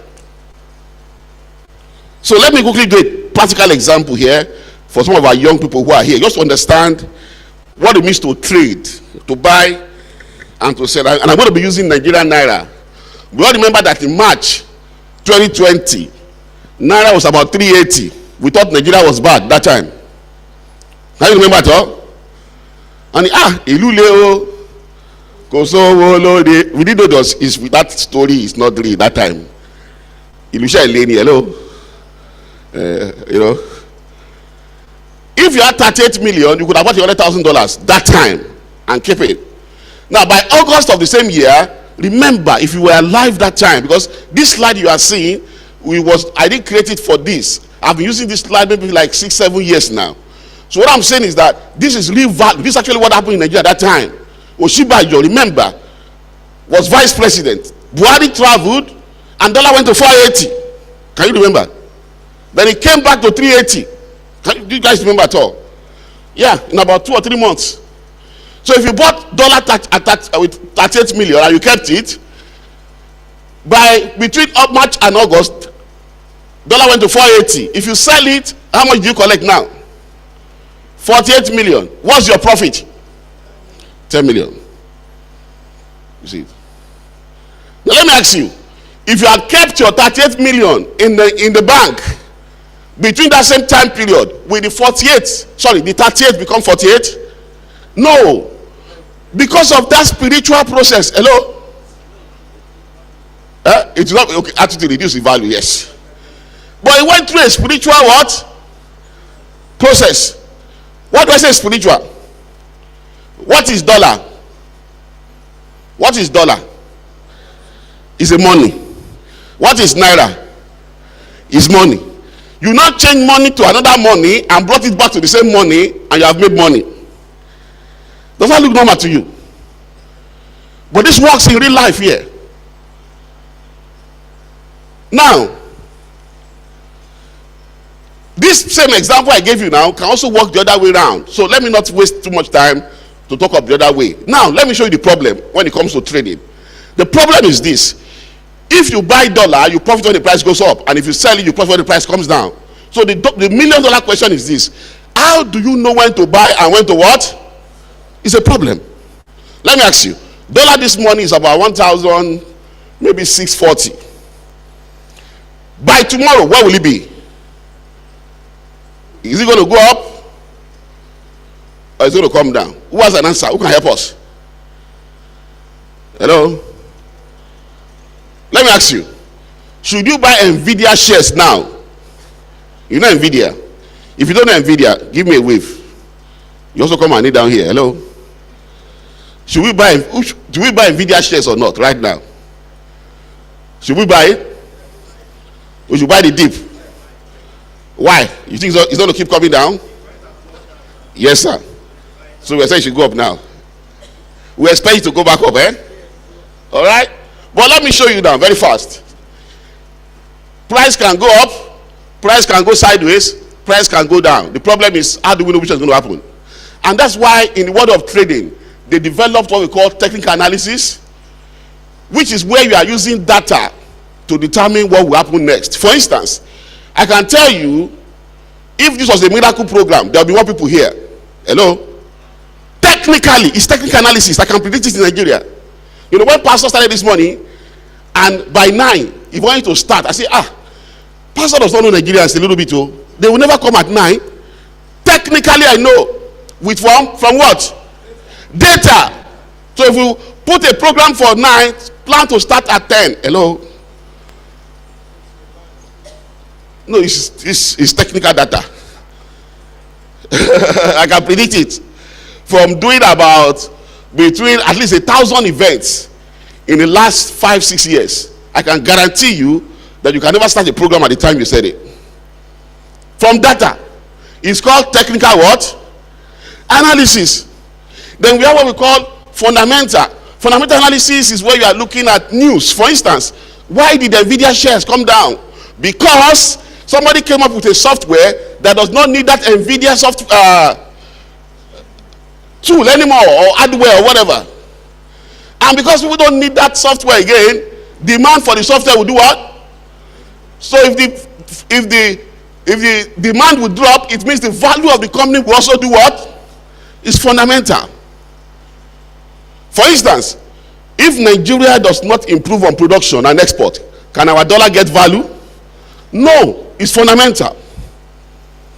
And finally, we look at sentiment analysis. All right?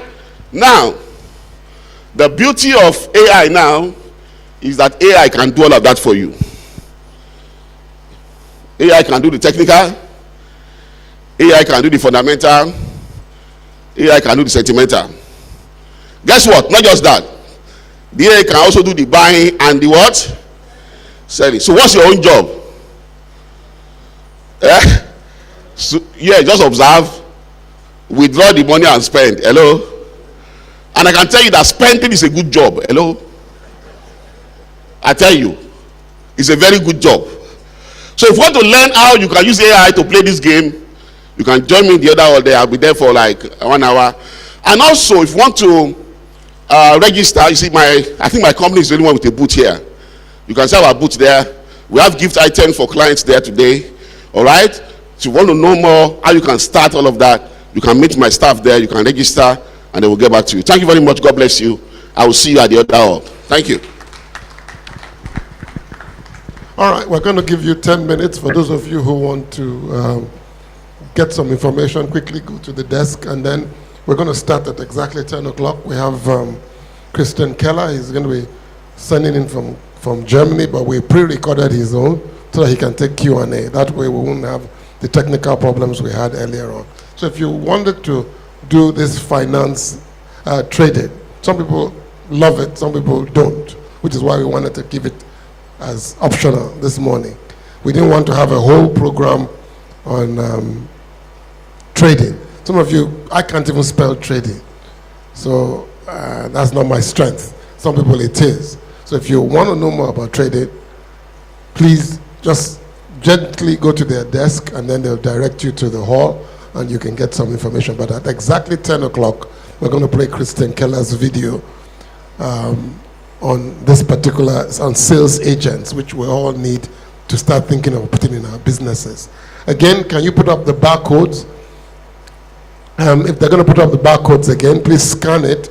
Everything, the program is there, so you can see the speakers and all that. If you scan that barcode, you'll be able to get information. If there are slides, we'll try and make Dr. Adegbala's slides available. We'll try and make all the other slides available on that particular thing. So just scan the barcode. Everything you need to know about this program, including the session that is taken at the back over there, will be available.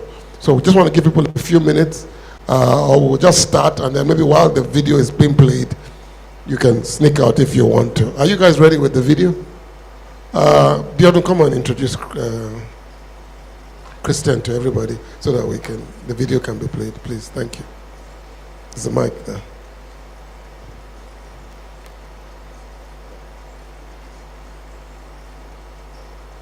All right, good morning, everyone. Okay, so our next speaker is my friend and my business partner for 10 years now. His name is Christian Keller.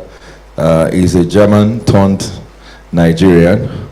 So the only thing he has not yet gotten is a chieftaincy title, which we hope to rectify in a very short while. He's married to a Nigerian now, so that has been achieved. So we'll get him a chieftaincy title. So Christian and I have been working with AI for quite some time now. We've built solutions around AI now for some years. And so he would be talking about some of the things we've done. Most especially, one of the river of the moments right now is AI agents. And that's also one of the things that we're working with. So he will be talking around that. So please, ladies and gentlemen, welcome Christian Keller.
All right.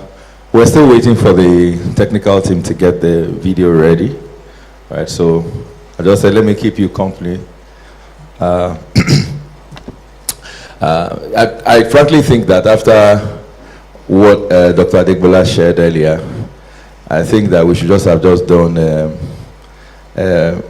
just share the grace, and everybody should just have gone home to go and rono, about the things he truly shared with us. And for the very first time in my life, I was hearing the word rono. It's so obvious, but yet you still don't think about it that way. That, rono means stare your inside. And it's such a very powerful concept, and very, very biblical and spiritual too, that when you look at it, you find out that the scripture says that out of your belly shall flow rivers of living water. And there is something that comes from stirring up your inside. You stir up the gifts of God. How do you do that? Well, I don't know. So, there's so much, attached to that we can all, get involved. AI has been around, like Doc said, for a very long time.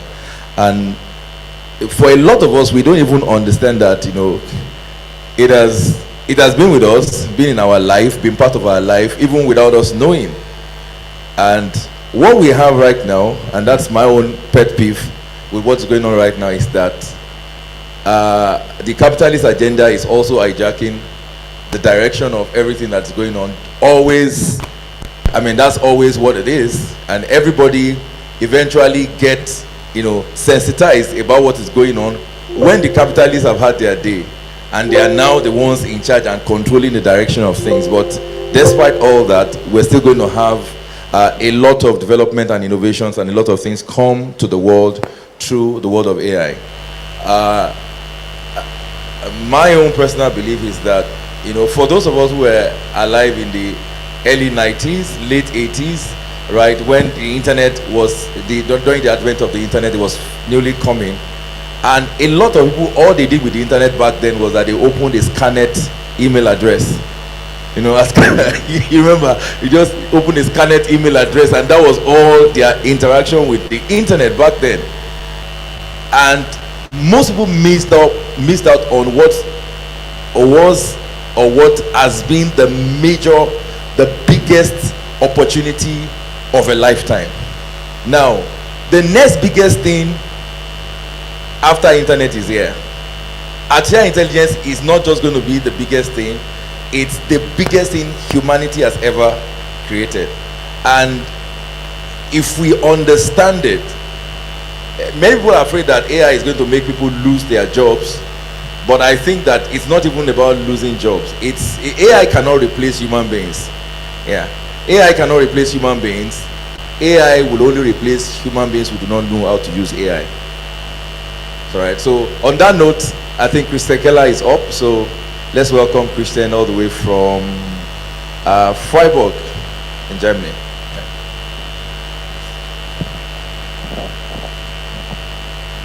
All right, good morning everyone. Hey Carol, how far? It's a great pleasure to be here. Thank you for having me, and thanks for the organizers to speak here. It's not the first time I'm speaking at this place. I've been to Ibadan and even to this venue like 30 times in my life, I think. So I've been living in Lagos for the last 10 years, and it's unfortunate I can't be here in person this time, but I'll try to convey my message as good as I can on this channel. I'm going to talk about AI for businesses, AI agents in action. I've been living at the forefront of technology for the last 30 years, for all my life basically, and I've seen new technologies come, rise, and stay and go.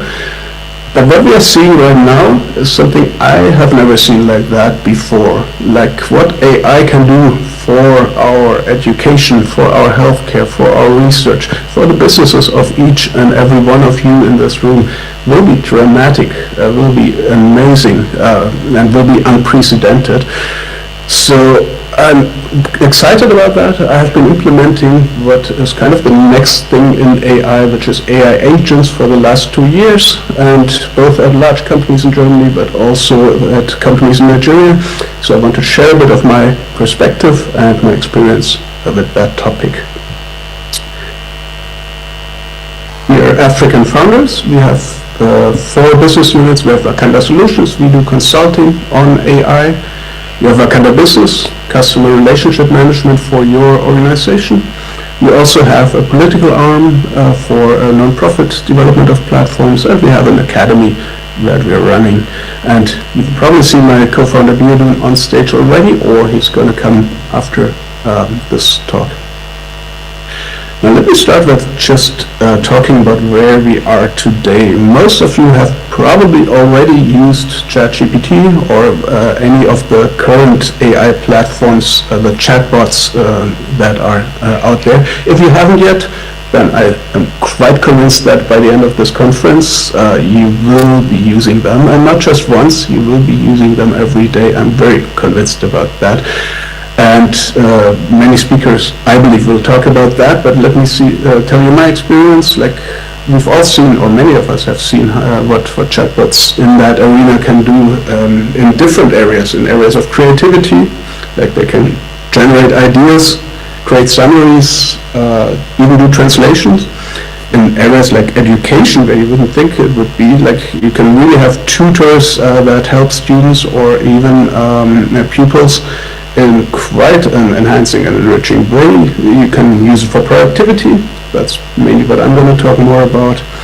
But you can also use it for technology and many more, like coding, etc., software development, where you have clearly defined input and output. That's a clear use case. Now there's many platforms you can use. The 2 I would recommend, and this is the 2 that I'm using, is on the one hand OpenAI. That's the gold standard. They were the first in the game. They are still the leading company in the race. However, the free version is limited. So for anything, including reasoning, like analytical tasks, software development, like where you really need high level of intelligence, you can use DeepSeek for free. OpenAI still has tools that are useful, like if you want to do voice, if you want to do image creation or analysis, if you want to do video creation or document scanning, all that you can do better with OpenAI and ChatGPT. For everything else, I use the free version, DeepSeek, deepseek.com. Search engines, not sure, not many people are going to use the classical search engine where you have 10 results and need to browse through them for the typical jobs where we used to use it, and Google knows it. They're re-innovating themselves. It'll be interesting to see what the place of a search engine will be in the future. And like from advertising to conversion to loyalty, there's plenty of potential and plenty of use cases where you can apply AI in a company. No matter if it's content generation, if it's translation, if it's targeted one-on-one campaigns, no matter if it's a loyalty program or auto-generated user guides, you name it, there is potential across a company, and it's very wise for companies to look at these things. Now, this is e-commerce, but what about more traditional businesses like refineries? And even there you will see, we've done that for refinery business here. You see there is, across the value chain, there is potential to implement generative AI. I'm not going into the details, just wanted to show you that you can do more than just using chatbots, and that's what already large companies have implemented and started to adopt.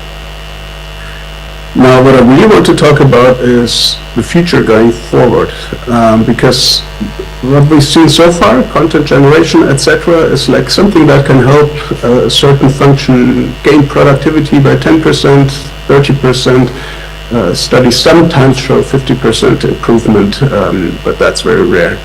Now in the future we will see much beyond that, and I want to tell you what I see, what my definition of an agent is, because you will see a multitude of agents across our businesses and across the world basically in the future. Now an agent in my definition is, imagine ChatGPT, imagine such a chat client, chat AI, which is able to access the web able to access your systems and your data, able to access a computer to do jobs and reiterate on it, which can act autonomously and has long-term memory. And it will have a natural interface, more than just chat. It will go from chat to voice to video to even glasses, or there will be robots in the future. Like, all that is what will come through agents. And imagine that for your own business agent that can do all of these things and have the intelligence of a PhD student, you could say, at the moment, and even more in the future, collaborating with your staff, with your sellers, with your agents, with your customers. Now, one example, I'm just using one use case here of how you apply such an agent in business. That's a specific use case, but one that is very, very common in Nigeria, because most of the communication is happening on social media, on WhatsApp. How much of your business communication happens on WhatsApp? It's quite a lot. So what we have done in Wakanda Business in our CRM platform is we've implemented a bot that you can use for your company to respond automatically to customer requests or to employee requests, depending on what your communication looks like. A bot that can handle questions, look at your documents, look at what you feed him, and give answers, but also take orders. And if it doesn't know how to react, doesn't know how to answer, it can ask whether a human should come in. Like, there's a seamless handover between bot and human. So that's something that we have, for example, implemented, and talk to us if you're actually interested in any of these. Now, the future company will look like a multitude of such agents, a multitude of such use cases. You will have, for every function, for example, you can imagine you have a bot, one for sales, one for marketing, one for IT, one for operations, and you have your team at the center, which will be enhanced by these bots and will leverage upon these bots. I don't want to go into all the details of each of the bots, but maybe look at the sales bot, a bot that informs you, trains your salespeople that are new, that tells you, hey, there's a new customer, we haven't talked to him for 2 months, I found something on the internet about him, why don't you reach out to him with this product, I believe it could make sense, here is a draft email or a draft message, would you like to send it? And then you can either send it just with a click of a button, or you can talk to your bot and see if you can tweak it, see if you can do something better, give him information that he doesn't have, like an employee almost. And that's the exciting question. We'll talk about that later. What does that mean for employees even? Are they still needed? What is the new role is the better question that we will ask there. We've implemented some samples, or I'll give you some samples of what we have implemented as agents already at companies, so that you can get a bit of a better picture on that. For example, here's a CCTV agent that looks at security cameras every couple of seconds and evaluates them. The first obvious use case that this bot can do is spot people where there are no people where they're meant to be, like security. If there's somebody breaking into your property, the bot will immediately know, and of course will react appropriately. You will define it, who will he call when somebody breaks in, the security, what if the security is not reachable, who else, but there's a workflow behind that. But that's just the first part. If you look at a factory, for example, AI can easily see which machine is running and which one is not. So there can be operational reporting on stuff like that. There can be even more workflow management that is being done by that. Depending on what the machine can see, what the AI can see, there's a lot that can be done, and we're just rolling that out together with one of our first customers in that industry in Nigeria. We believe there's a lot of potential because obviously every company has CCTV in Nigeria. But there's lots of agents that you can imagine. We have implemented a vendor selection support agent at a large German company, for example. All vendors sent in proposals. the bot has the criteria of the company and scans these proposals, which can be 100 pages long or more in technical environments, and it helps a lot to pre-assess vendors if you have a vendor selection process, for example. And that's just a niche case, but it's one that has significantly improved the experience of that department or that function in the company. There's transactional chatbots for workflow automation in general. There is fraud detection systems, there's content creation agents, you can imagine customer journey companions, etc., etc. And maybe I'll just show you how that looks like also a bit more from a technical perspective, so you can see an actual agent in action. So agents can be pretty cool. This is a sales agent, and I asked it to find the email addresses and phone numbers for all the gyms in the US, because that's our target customers here. Guess how long this would take a human being to do? Guess how long it takes an agent to do just that?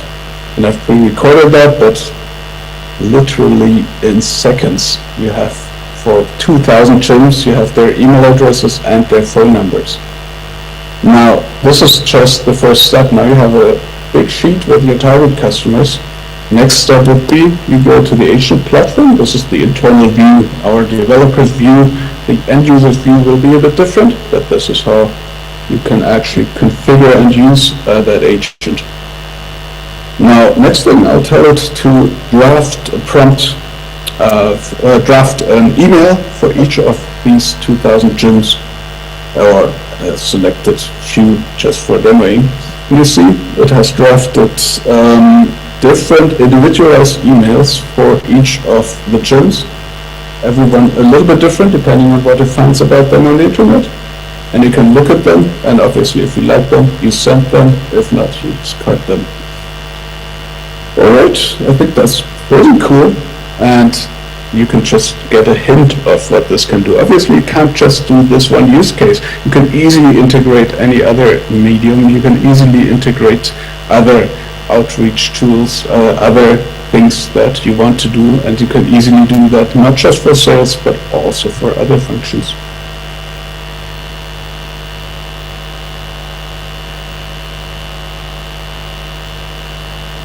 Technology always comes with responsibility. AI can be a powerful tool for good. It can also be misused or cause addiction. We stand at crossroads in this world. If we use AI wisely, we can create thriving economies. If we stumble, we risk everything. So let's also see this as a wake-up call, a call to embrace human values, love, understanding, peace. And I don't just mean in the world out there. I also mean in our environment and within us. New technology is also new opportunities. It's never been easier to launch a business, to start something new. The data is clear. Businesses that start right now are faster profitable than they've ever been before, and they need less invest, much faster actually. So embrace it. Embrace AI, let it power your life, your business, your community. Let's make something amazing with it, and if we do, we'll thrive in the future. Thank you. Come on, let's appreciate him. And he's supposed to be live, but again, we're running out of time, so we're going to compress the time. How many of you got anything out of that? I mean, I'm just looking at how interesting it is that I could get a bot and tell the bot that anybody getting married in the next in the city of Ibadan, you should try and obtain their contact address, their email, and then I can send them a letter offering them my services, or offering them something that relates to me. I can ask it, and then it says you can look at some of your old customers, and it will remind you, you know, what happened to the customer. Maybe just had a baby, and you remember to send that customer a hello or congratulations for having your baby. And so you can all see this direct, simple. These are just bots. These are not as complicated as the ones we watched at the beginning, but these are just bots. They can monitor your school, they can monitor your students, they can monitor things that human beings will take a very long time to execute on. Now, Christian's partner is here, so I'm going to ask him, because I know some of you may have struggled with his German accent a little bit, but I'm just going to ask him to come and do both his session and be able to respond to any questions you might have. The WhatsApp platform is already active. We're using it here as well. When you send a message to the WhatsApp, it replies like a human being and gives you the information about the company, the products, and the services. And if you have any questions, it responds to it. And any questions it can't respond to, it will direct it to a human being. This is already available in this country as we speak right now. And so let me invite Biodu to finish it. Biodu Makinde, he's the co-partner of Christian Keller, and we should be able to see what he has to share with us. Let's appreciate him. All right. Thank you, sir. Thank you, everyone. Good afternoon. Okay, so if I'll just pick up from where Christian left, and some of the things that he talked about, we already have, live. We have customers who are already using them. We have customers in the UK. We have customers in India. We have customers in the Middle East. We have customers in Nigeria. We have people who are live using our platforms right now. You can check wakanda-business.com. Check it out. What we've built is we've built a productivity platform that helps SMEs, small and medium enterprises, be able to run an effective organization, run their business more effectively. And we've built something that allows productivity markers to be completely, followed through. And one of the things, we're not yet where we want to be because there's still a lot of things that we still need to put into the platform, but where we are right now, we've done quite a lot, and we're still working on it every single day. All right, so I personally have a personal mission I was having a discussion with Winga Denuga just a few days back, and we were talking about, the business landscape in Nigeria and how a lot of small businesses people start businesses because for survival, basically. They just want to survive. They want to do something. They want to make money. And one of the problems we have with business in Africa is that we are not properly structured. And so, even when you succeed as a one-man business, that business is not scalable. You cannot take it to the next level. Your sole proprietorship becomes the albatross around your neck that forces you, and you are unable to grow that business because it was not structured for growth right from the very beginning. A lot of businesses, SMEs in Nigeria, cannot get funding from banks or from finance houses because their accounting system is not structured. And when you don't have that kind of structure, you complain that the banks don't want to borrow you money. It's not that the banks don't want to borrow you. You are not bankable. They cannot borrow you money because all your money, all your accounts, all your books, you dip from money, you take money from the account of the company and you use it to pay your children's school fees. And nobody, because it's a sole proprietorship, nobody's going to ask you. It's your business, it's your money. But at the end of the day, when it comes to expansion, you cannot get that. Now, some of those problems, they are fundamental issues, and for some of our businesses to really go back and restructure up, it can be very painful because you will almost nearly have to tear down everything. But one of the things we're doing with AI right now is that we are building, solutions that will help you to be able to plug in and start building structure alongside what you already have. If you are truly willing to make the necessary adjustment to make your business grow. The reason why we don't have a lot of Walmarts, we don't have a lot of businesses that transcends generations here in Africa is one of the things I've just spoken about. And and then when people do have big businesses that are successful, they majorly have a bias about running it with just family members, and that's also another problem. But anyway, what do I know? I'm a young boy. So I'm talking today about the transformative impact of artificial intelligence on e-commerce. And we've done the Southwest e-commerce. Pastor has done that for almost, I think, about 3-4 years now. So on e-commerce, so I believe that almost everybody in Ibadan should know something about e-commerce by now.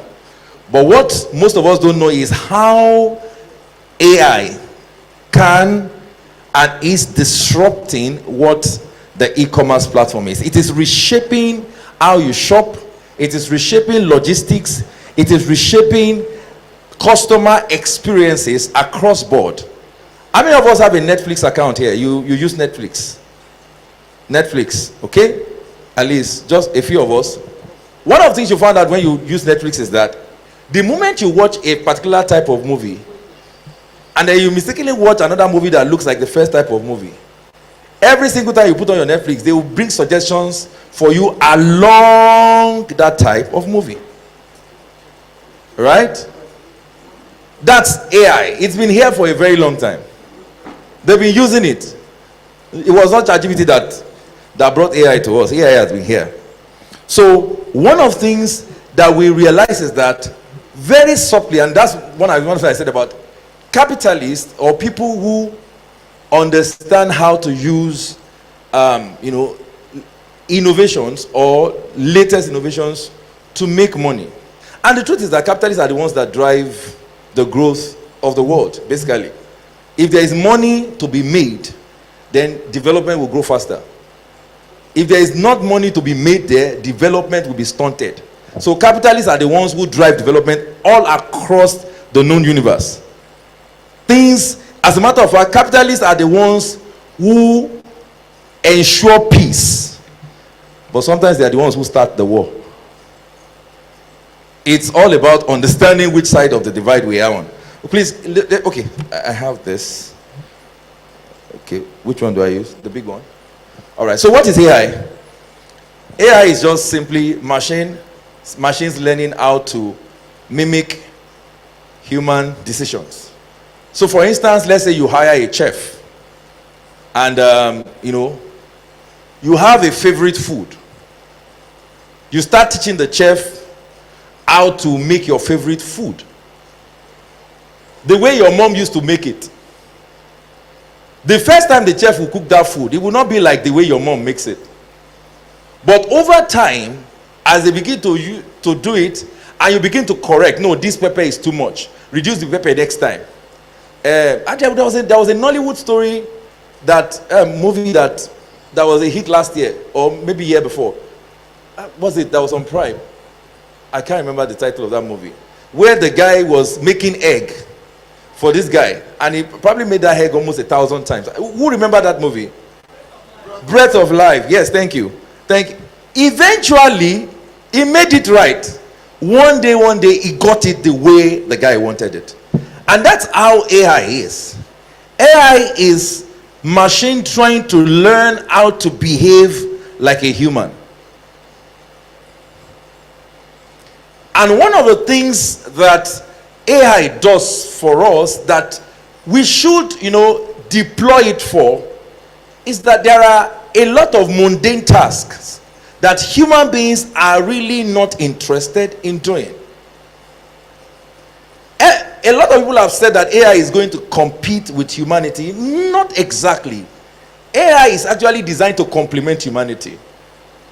It is not the end of humans, as we have heard. It's actually, if we deploy it right, it is supposed to make us better. So when it takes off the mundane tasks that people do, repetitive tasks that people don't like to do, and automate it and takes it off us, one of the things that then happens is that human beings' time and brain resources are supposedly, and that's why I use the word supposedly, freed up to do something that's actually a lot more interesting. Like relocating to Mars. Yeah? Yes, now. Like relocating to Mars. Like finding out to build a colony on the moon. I mean, those are kind of things that should be waking us up in the morning. All right.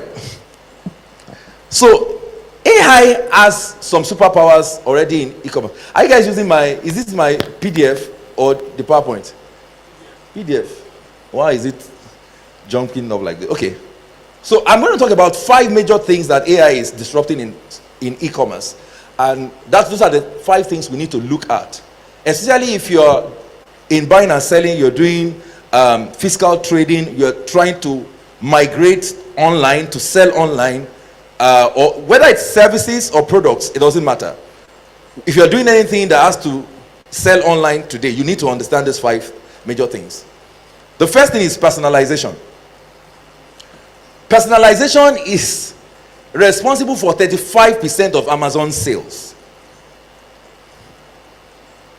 So personalization is very simple. It's just the simple art of customizing a platform to the idiosyncrasy of a particular customer, so that platform, even without any human being interacting with you, it is serving you the way you want to be served.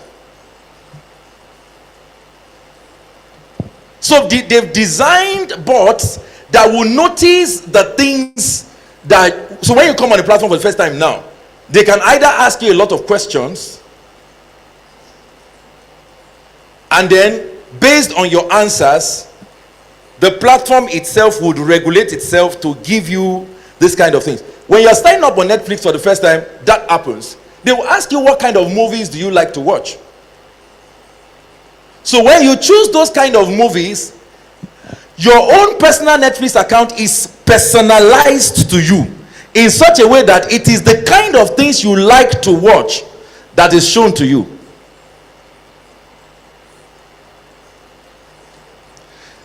In a world where we treat everybody the same,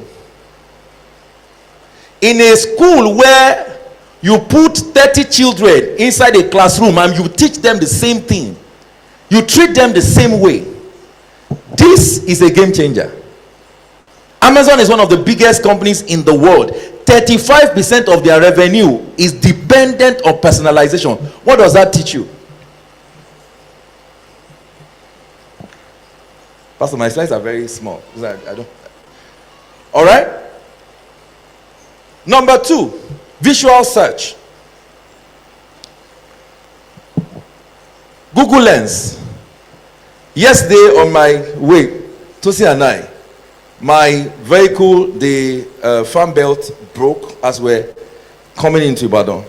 The fan belt broke and we're on stranded on the road. And I called the mechanic and he said, okay, what's the number of the fan belt? I didn't understand. I thought he just picked out his phone and used Google Lens, and we snapped the fan belt, the engine and everything, and he brought out the details of everything about that engine and showed us the number of the fan belt, and we told the guy this is the number of the fan belt, and he brought it. Visual search. It's very, very, very powerful. Can people take a picture of your product and find you online? Can they find where you are? Can they find your address? Or somebody sees a school and then or a child and they take the picture of that uniform and they take the picture of this children's uniform and then they put it on school and they find your school. Can that happen? Now, this is a game changer if you know exactly how to deploy this. Let me go on. Number 3, dynamic pricing. Before, pricing was the same thing for everyone. We say one of the things you understand as you begin to do business, especially when you do business online, is that some people are willing to pay more, some people are willing to pay less. There is no reason why you should have and sell the same thing to everybody at the same price. Especially because sometimes their location is different, their situation is different, and the cost of sales in that particular axis is different from the cost of sales in this particular axis. So you've got to understand what dynamic pricing is. So that's why when you are on Uber, there's a time when they say there is a surge. When there is a surge, there is nobody there who says it's a surge. It's intelligence, AI. It noticed that there is a lot of demand within that neighborhood, and all of a sudden, dynamic pricing kicks in, and surge happens, and it begins to charge more. Because right now we have just 10 taxis, and we have 50 others within that community. So it is who is willing to pay more that will get a vehicle. Dynamic pricing. Now that changes the game for you if you are in e-commerce, because you can then sell for more if there is a way to drive up the demand of your product. Fraud detection. A lot of small businesses in Nigeria are dying because their staff are stealing. And simple AI tools, simple AI injection can stop the fraud by more than 50, 60, 70%. In cases that we have seen and we have implemented. Just simple processes will stop the bleeding. Trying to get people to buy things and then put it inside books and use cashier and use rate. Some of us are not even using Excel that has been here since the World War. Talkers of now using AI. You need to change today. PayPal uses this. Now, for a long time, people used to, especially people who do fraud on eBay, they used to use PayPal to steal money. Those Yahoo guys, they don't use PayPal again. They can't. It detects and it shuts down fraud, and it is AI. There is a particular behavior it noticed. There is a particular trend. It has studied them and noticed how they behave, and then it will not allow them to be able to. Even your own personal account on PayPal, you might not be able to take money out of it if it detects a lot of discrepancies in the way you are accessing it. And the last one is supply chain. In Walmart, so Walmart is a very big chain store. They have very large inventories. But you see, they have been able to use artificial intelligence to manage their inventories in such a way that, see, when things finish, AI can order from the suppliers before the things finish off the shelf. So when it reaches a particular amount, it's an automatic pre-order. It just orders almost all of a sudden. Guess what? One of the things we've also, for instance, now on the Wakanda Business Platform, one of the things we've also done is that you have the ability to also, for instance, if you are selling something to a particular client, and then that person orders from you every month, you can program the bot for whatever it is to say, okay, by the 10th, this person orders by the 15th, by the 8th of the month, notify them. Let them know that, next week, you'll be due for another order. And, now we have these options. It's in blue and it's in white. Would you like to have the white one for a change? We know you've always been ordering the blue ones. It will do that seamlessly. And you think it's a human that's talking to you. And you don't have to do it. And you can sit down and not even worry about it once you program it to do all those things. It's a supply chain. It disrupts the supply chain method. Now, so let me go. Those are the 5 things that I believe that, and I think that just sums up everything I want to share today. I just want us, I don't need to explain these things in full. I just want us to chew on it and see how this can actually literally change the way we do our businesses and, and impact it. Yes, there are ethical considerations about AI and, that things that people are completely, scared of. And people are afraid of how much data is too much to share with AI. But that's assuming that you have not shared too much data already. We've been using Facebook for more than 10 years now already. Right? Yes, more than 10 years. We've been using Instagram for about 10 years. We've been using WhatsApp for more. See, all the data you have put on those platforms are in public domain, in quote. AI already has access to all your data, including your secrets, except it's the secret you have not shared with anybody before. Every indiscretion you've ever put online is there. So the truth is this: all die na die. You've already put information online, data. You can start from now on and be sensitive about the kind of things you share publicly about yourself. But you see, when it comes to the world in which we are going into, this is how this world will function. If you are like the ostrich and put your head in the ground, it will not stop the world from moving on. This is how the world will function from now on. It is an AI world. And the data will always come out one way or the other. So one of the things that you can decide to bite the bullet and just Check the kind of data you put out about yourself, about your family, about your children, right? Or curate it in such a way that this is how I want to be found. But believe me sincerely, you cannot run away from it. Then I think future trends. What are the future trends? Augmented reality has been a buzzword for a while. The same way AI was a buzzword and it became reality. Now, one of the things, some technology do not take on very fast, simply because the platform on which they need to rest wasn't existing. Now that AI is here, virtual reality and augmented reality is going to take on very, very fast. And we're going to have people who are going to be wearing glasses and ordering things online with the blink of an eye. It's going to happen. It's a reality. Your Alexa, that small speaker from Amazon, you are going to be doing shopping, voice activated shopping. Alexa, buy me a bag of rice, and Alexa will order the bag of rice. Alexa already has your card details, it can pay. Alexa has your address, your home address, it can bring it, so it can fulfill your shipping on everything. Is already connected. It's the way the world is going to go. All right, that's called voice commerce, by the way.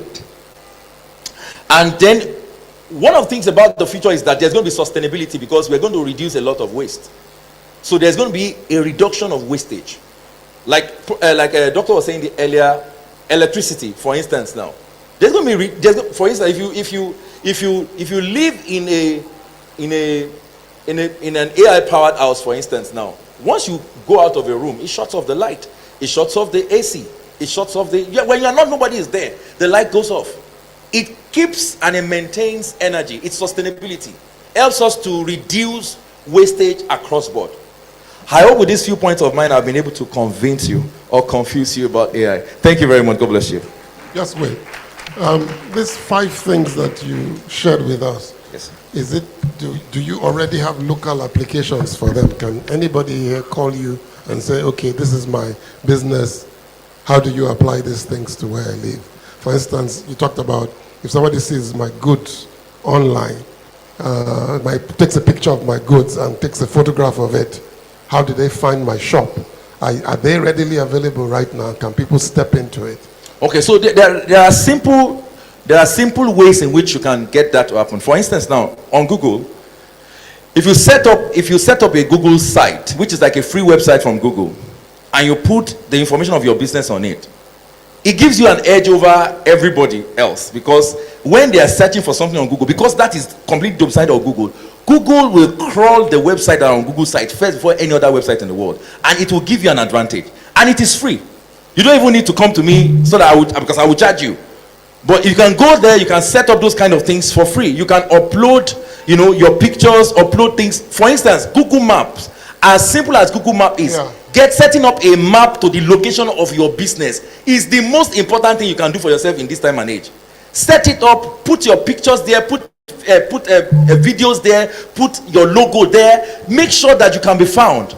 There are people who are like, okay, for instance, now you have Google as I'm one of them. There are people who they review locations.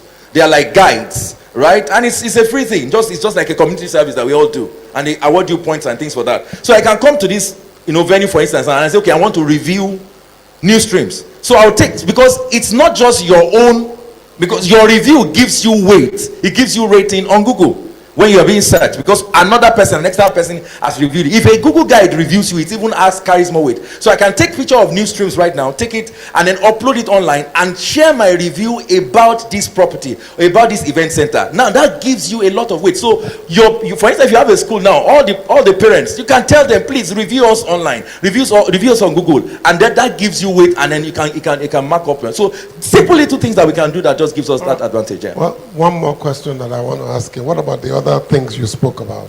The supply chain and what were the other things?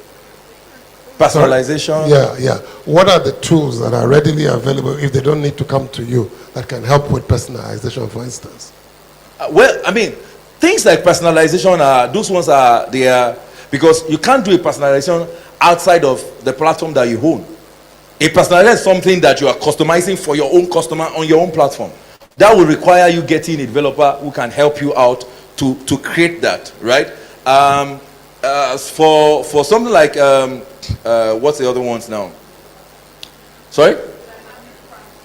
Dynamic pricing. For dynamic pricing right now, that also requires a lot, because it's location. Yes, back end work. It's location based and things, and you have to be able to answer. A lot of us don't even understand how our own business works, because you have to answer a lot of questions about how your business is working, how you are generating money from that business, for you to be able to include all these things. So what this does for you is that it forces you to think. Now, with the help of a good developer or a good platform, you can be able to, add some of those little things to your business. Some of the, for instance, dynamic pricing is not something new. If you go to the market, for instance, now it's dynamic pricing. There is a because Daddy Smith is my customer. When he comes, he has his own price. When buyer comes now, he's not Daddy Smith. He's not on that level of relationship, but he has his own price. But an outsider comes completely different. I'm going to sell it to him at a different price than the two of them. And that's how people do business in an African market. That's where it is gotten from. It's dynamic pricing, so that you are able to sell across board. All right, but since we're talking about ChatGPT, some of you are on ChatGPT now, but you have not trained your ChatGPT about your business. And most of the people don't know you train it by telling it about yourself, by uploading pictures, by writing personal things, by talking to the machine itself. You can do it verbally, or you can do it with documents, with PDFs, and with photographs. And if you train that even the free version, if you train even the free version and say, okay, I want to write 10 emails to 10 different customers, these are their names, and this is the characteristics I know about them. This one is married, this one is single, this one is that. It will give you 10 different emails for the 10 of them. Do you understand that? So you can start practicing, am I right? Yes, sir. You can start practicing with the ChatGPT free platform, or maybe this DeepSeek that they're talking about right now. Because that one allows you to upload photographs, it allows you to do many things that ChatGPT you'll have to pay at least $20 a month for. And so it's a very good opportunity now to start practicing it. Download DeepSeek and then tell it. You can open a particular paragraph and say, this is about me and my company. And these are the 5 things I want to implement in my company. What should I upload to allow you to do this for me? Am I making sense? It will do that job for you as well. And so right now, you can start getting the benefits of the 5 ideas that have been shared with us. Let's appreciate Mr. Bakinde for us. Now, we're rushing because we need to finish this part, so we can go for lunch break at 1, but we're going to go at about 1:15. The last 2 speakers for this half of the session, one of them is going to talk about finance. That will be the closing one. But before that, I brought in an author and a publisher, because one of the challenges we're facing right now is the ethical use of these AI tools in helping us to write articles. Should you write, I wrote this with ChatGPT, or this is a ChatGPT article? What are publishers going to do? It's going to be they're actually supposed to have 15-minute talks. So I want to invite, is he around, Mr. Yeah, please. Can you please come up so that we can take your session? And after that, we'll do the last session before we do our lunch break. And after lunch break, we have one American and the founder of Technology Times who will be speaking to us after that, and then we close. All right? Are you okay? All right, very quickly. Let's appreciate Mr. Servio Badamosi, and he's a prize-winning author, but he's also a publisher, and he's been in this, and we particularly picked him out because of the careful balance that we need to have in how we apply AI to our writing. Thank you very much, sir. Thank you for having me. Good afternoon, ladies and gentlemen. Okay, where do I start from?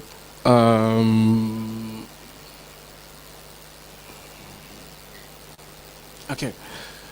A little bit about me. How did I come into the things that I currently do? While I was an undergraduate, I was just writing, and from that writing I discovered that there were a number of other people who were also writing on campus, and we were yearning for audiences. So what we began to do was to say, talked to one of our lecturers, create a writers club on campus. And from creating that writers club on campus, we started looking out for outlets where we can have our works published. So we would buy newspapers, largely then New Age newspapers, then the Guardian newspapers on Fridays and Sundays, because they would have inserts for art pages on those dedicated days. That was typically how it started. But from teaching each other how to write and become better at writing, we got to that point where we discovered that, yes, writing is not enough. After writing, you need to secure an audience for what you have written. And also, when you get to that stage where you can publish books, how do you go about it? As we went on teaching each other, we gradually got to that stage where some of us began to complete manuscripts. So we said, okay, how do we take this out to publishers? We would go round and round and round. We come to Ibadan, which is the famous headquarters of education and publishing in Nigeria, and we went around looking for opportunities, but we didn't quite find them because there had been a shift for about 20 years before our search began.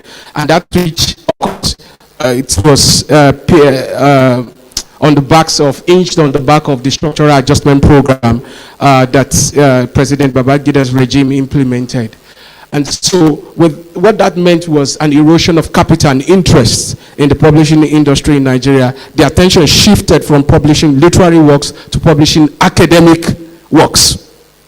So publishers were only interested in publishing books that there's a guaranteed market for, because every year schools will resume in September, and when they resume, pupils will be in a new class, and when they are in a new class, it means they have to get new textbooks, new workbooks, and whether parents like it or not, because they want their children to get an education and continue learning, they will be forced to buy those materials for them. So that was basically what publishers were focusing on. And shortly before that, we had a resurgence in the industry where, with the return of Mukhtar Bakare, for example, who founded Farafina, and then of course Bibi Bakare Yusuf also came in with Cassava Republic.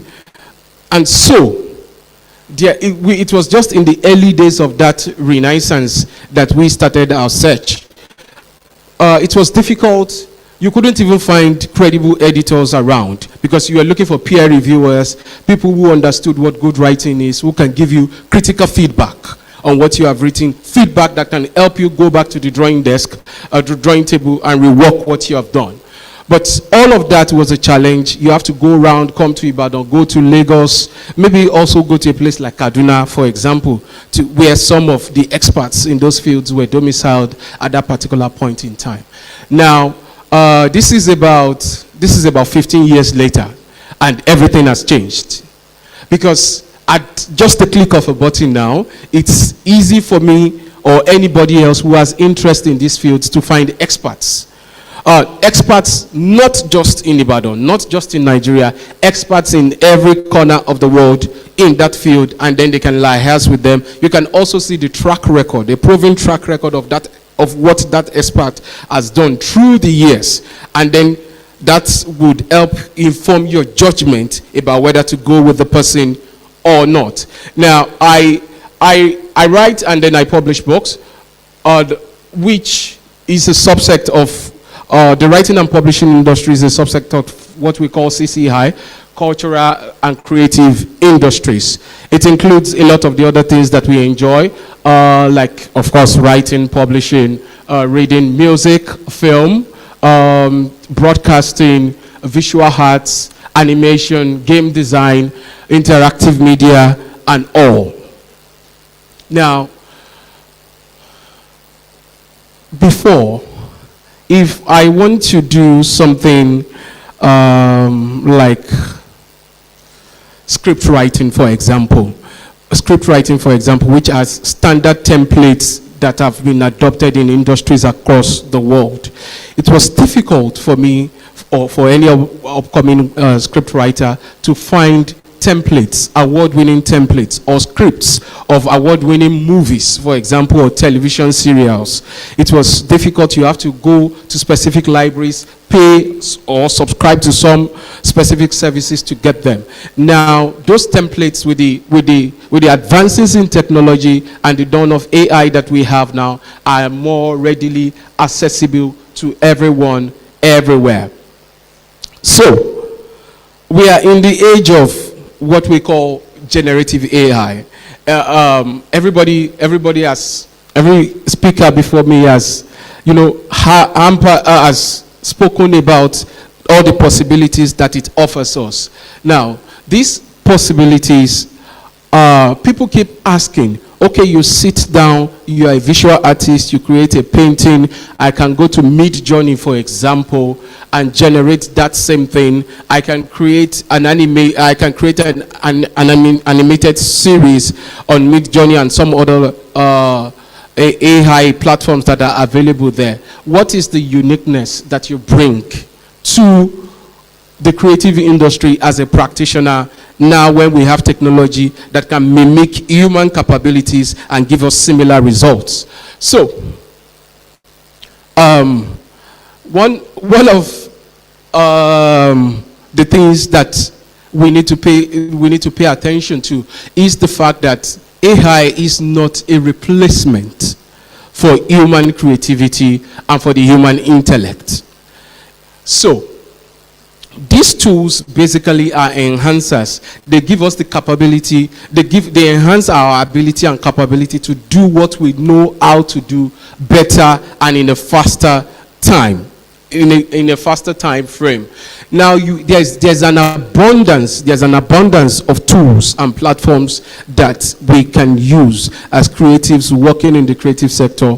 There's an abundance of it, and some of them are written on the slides. Before now, for books, for example, we would just have, say, for example, PDF formats, EPUB formats, Amazon formats, but now you have interactive books, for example. You have flip books that contain a mix of not just the text, but it contains visuals, it contains illustrations, it contains sometimes even a recording, an audio-visual recording of the author or some other narrator who is sharing the content of that book with the reader. Now, I'll go to the next one. Okay, I'll come back to this practical.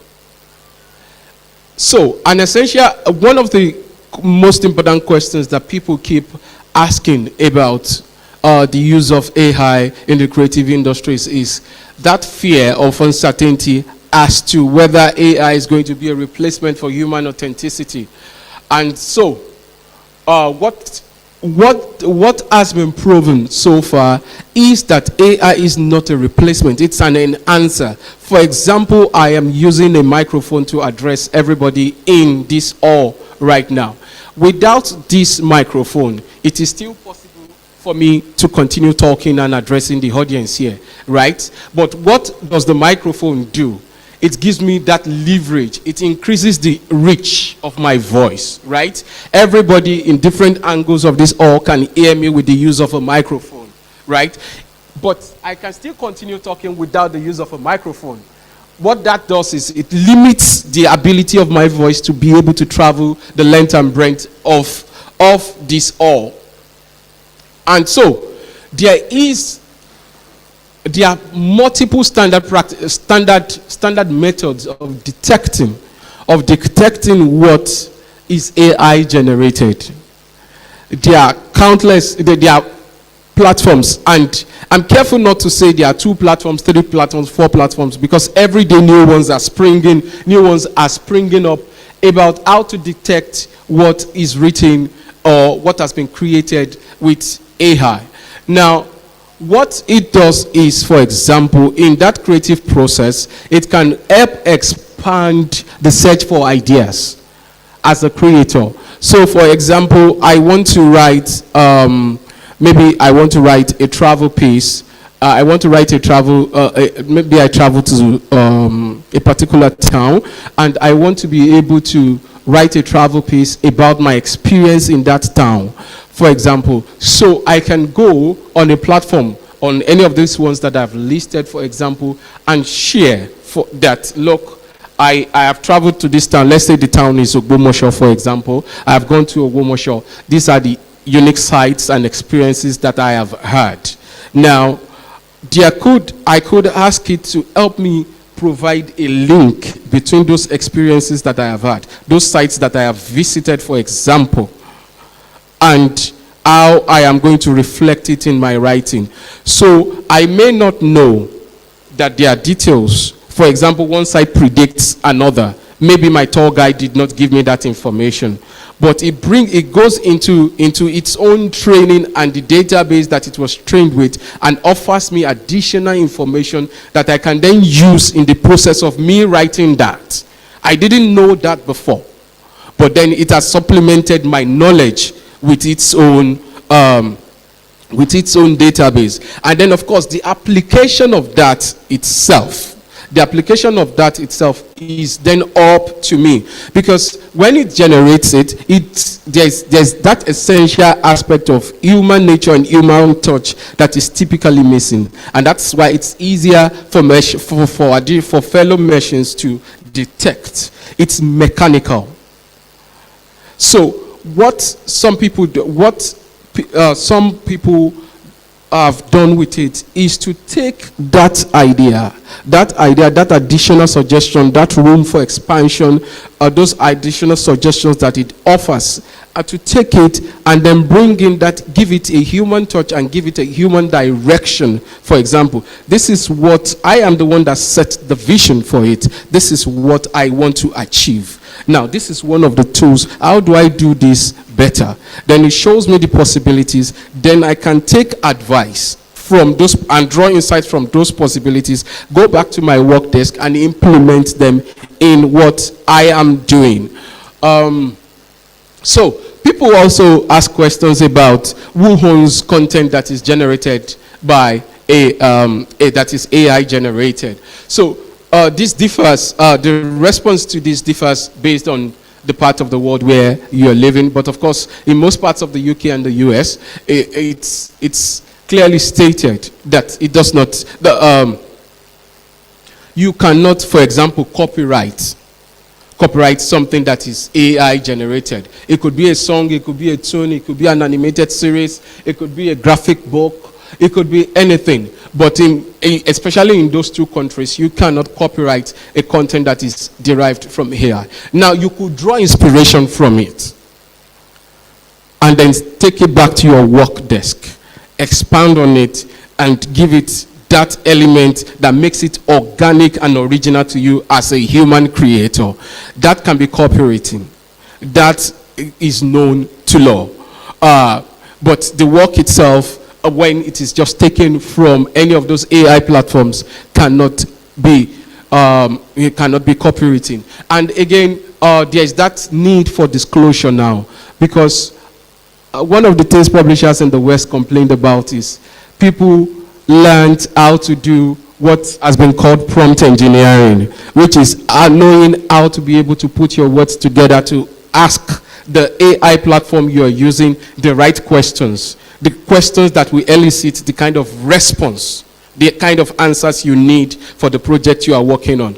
Now, that in itself is a technical skill that we all need to develop. In the early days of Google, all of us remember how we talk about keyword search, right? Do we all remember what keyword search was?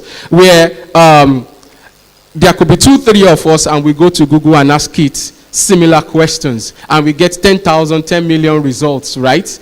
But usually, if I do not include the right keywords or you do not include it, that is the key determinant as to the quality and direction of the answers that we are going to get to that question. So it's the same thing when it comes to being able to craft prompts, to craft questions and interactions for these AI platforms. And the good thing is They are also like children and pets. The more you use them, the more information they have about you, the better they become at responding to you. So I've also seen people do something, for example, say people who write a particular kind of writing, say script writing now, and they upload their scripts, the things that they have done before. They upload it to some of these AI platforms as a training tool for it. So it's a personalized training tool, for example. So I want to be able to get that AI device to write, for example, the way I would write my script. So over time, what I do is introduce my scripts to it and say, okay, we look at the strengths, we look at the weaknesses, we look at what I can do better. I ask it questions and questions around it and introduce new works to it over time. After a while, it has sufficient understanding of what my writing style is. So if I then go there one day and say, I have an idea about a girl who is an orange seller who wakes up and suddenly finds herself in, maybe becomes the wife of the state governor, for example. And I say, okay, I want you to create this using the style that I have trained you with. And, I introduce all of those specific elements about it. It is capable of creating it for me. Now, when it creates it for me, I have two things. There are two things I can do about it. I can either take that as a template that allows, as an example or sample for me, that allows me to look at it and see how to go into the creative process and recreate, or create that thing from the scratch using the guidance that it has provided for me, or I can use it like that. And if I use it like that, I would have to then declare, for example, that this is an AI generated content, because that's one of the issues around ethics of it. You do not pass off something that is not yours, that is not from your creativity as yours. You also have collaborations taking place where I can say that I created this with the assistance of this generative AI tool or platform. That is also allowed. Oh, okay. I'm running out of time.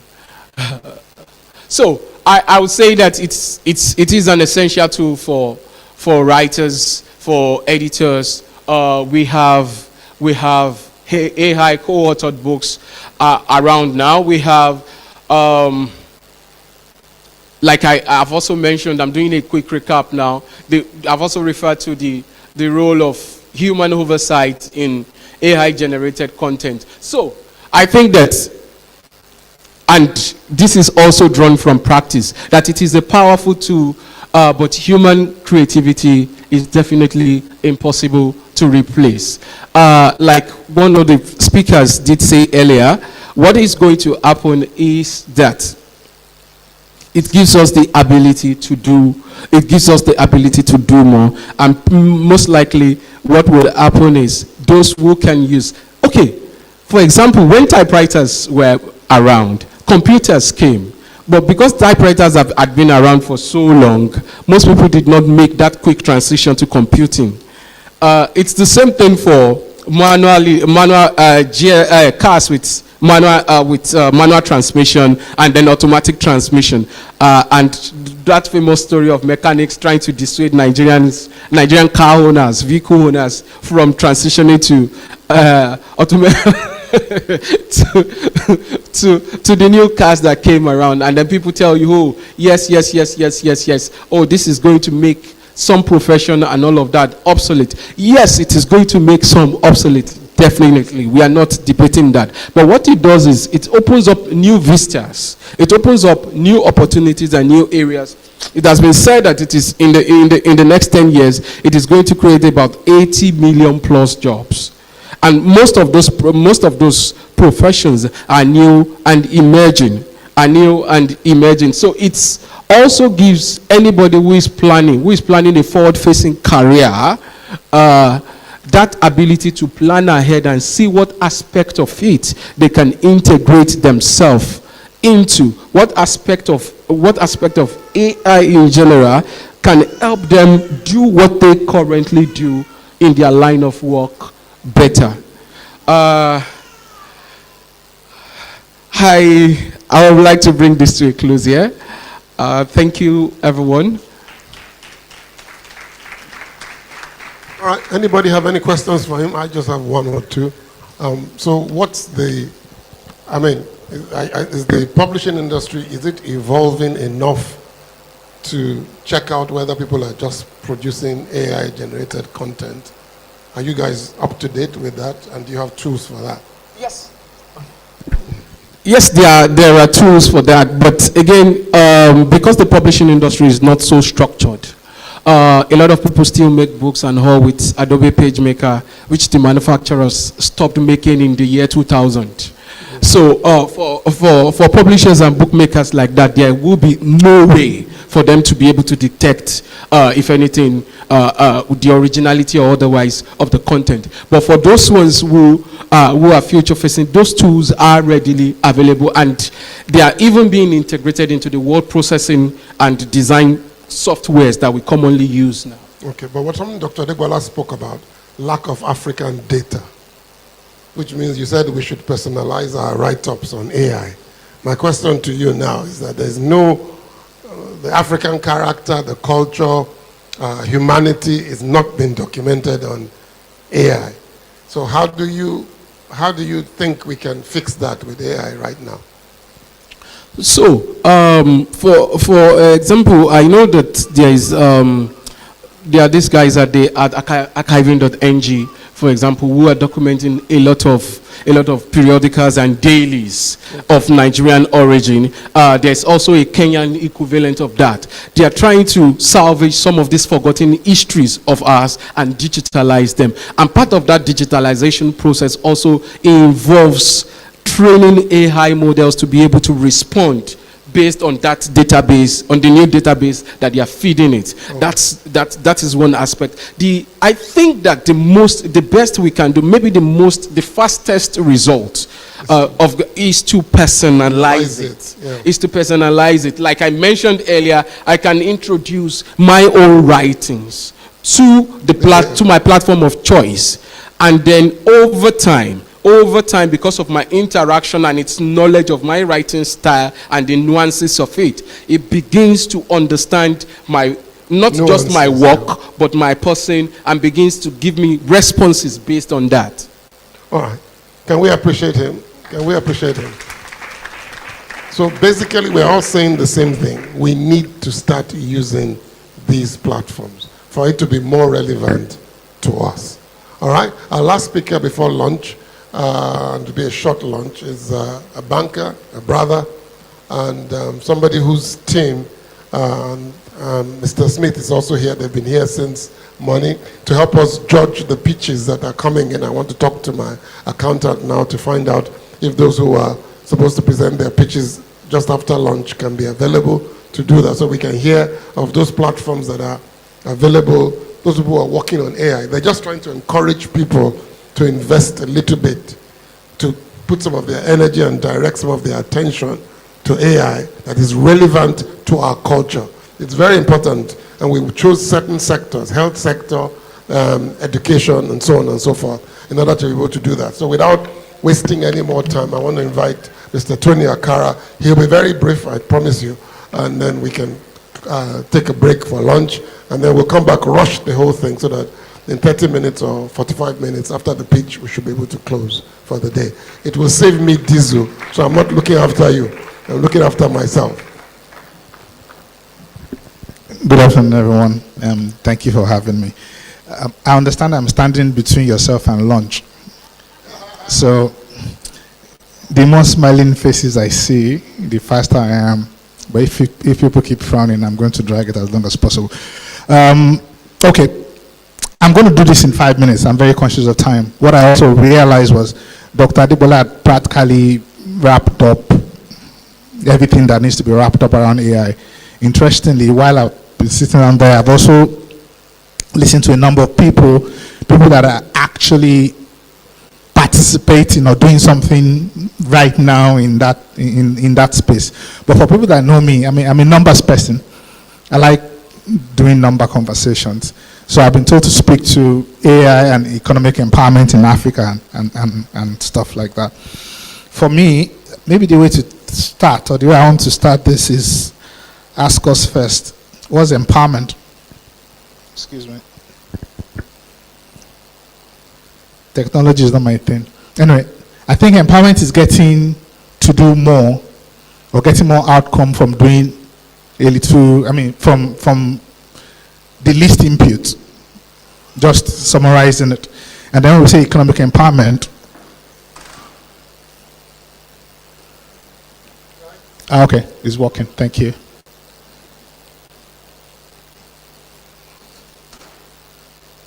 Right. Yes. I wanted to show the map of Africa just to give us a sense of what Africa is about. But like I said, I was more interested in the numbers. Where are we as Africa? Simple example. Come on. Previously, okay.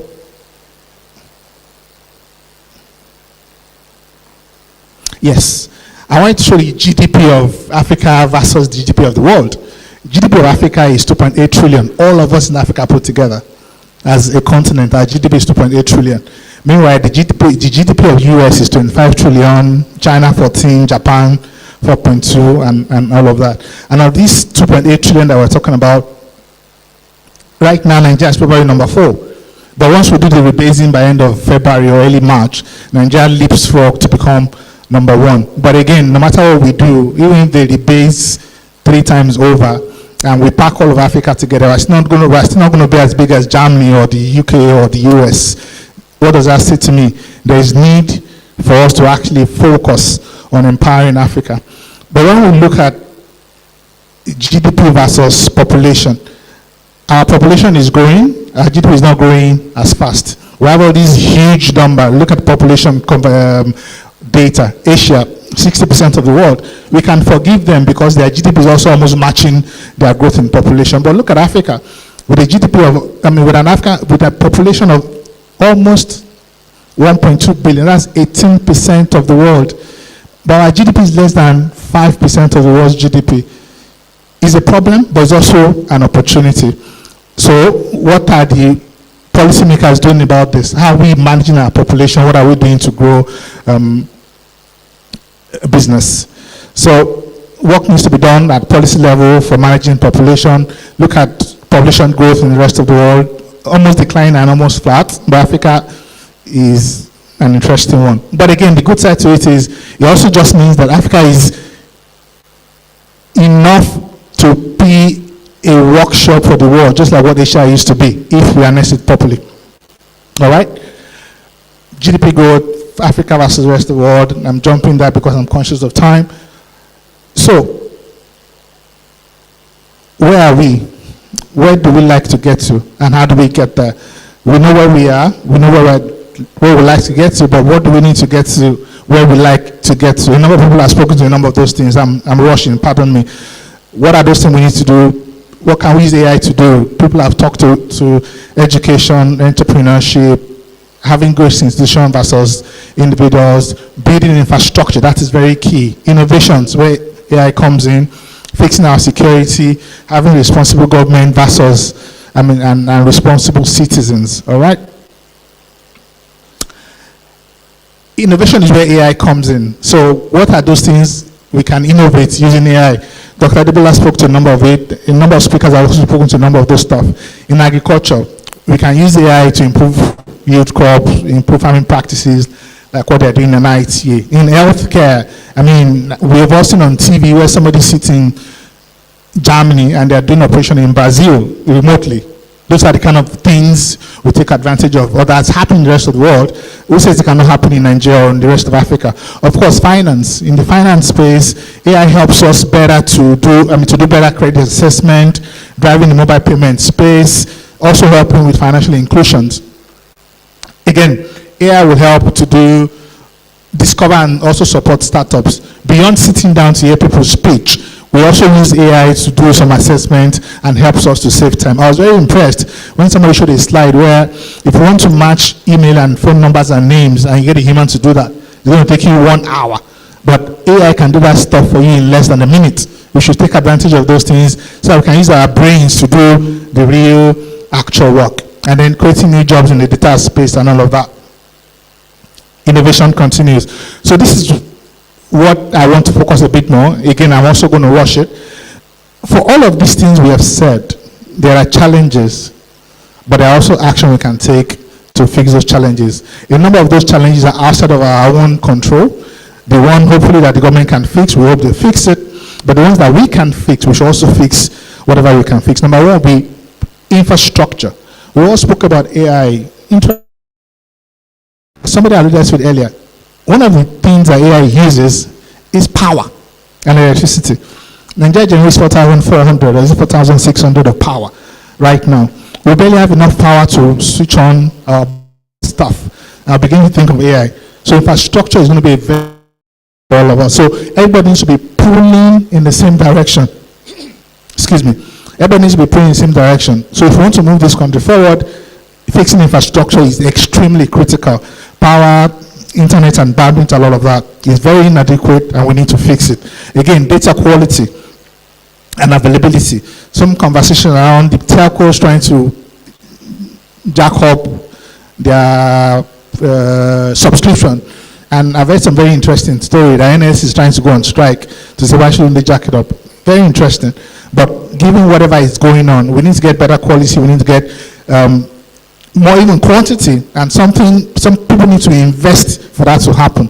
So those are part of the challenge we're having. Skills gap. People are still going to school to study, with every due respect, study archaeology in 2025.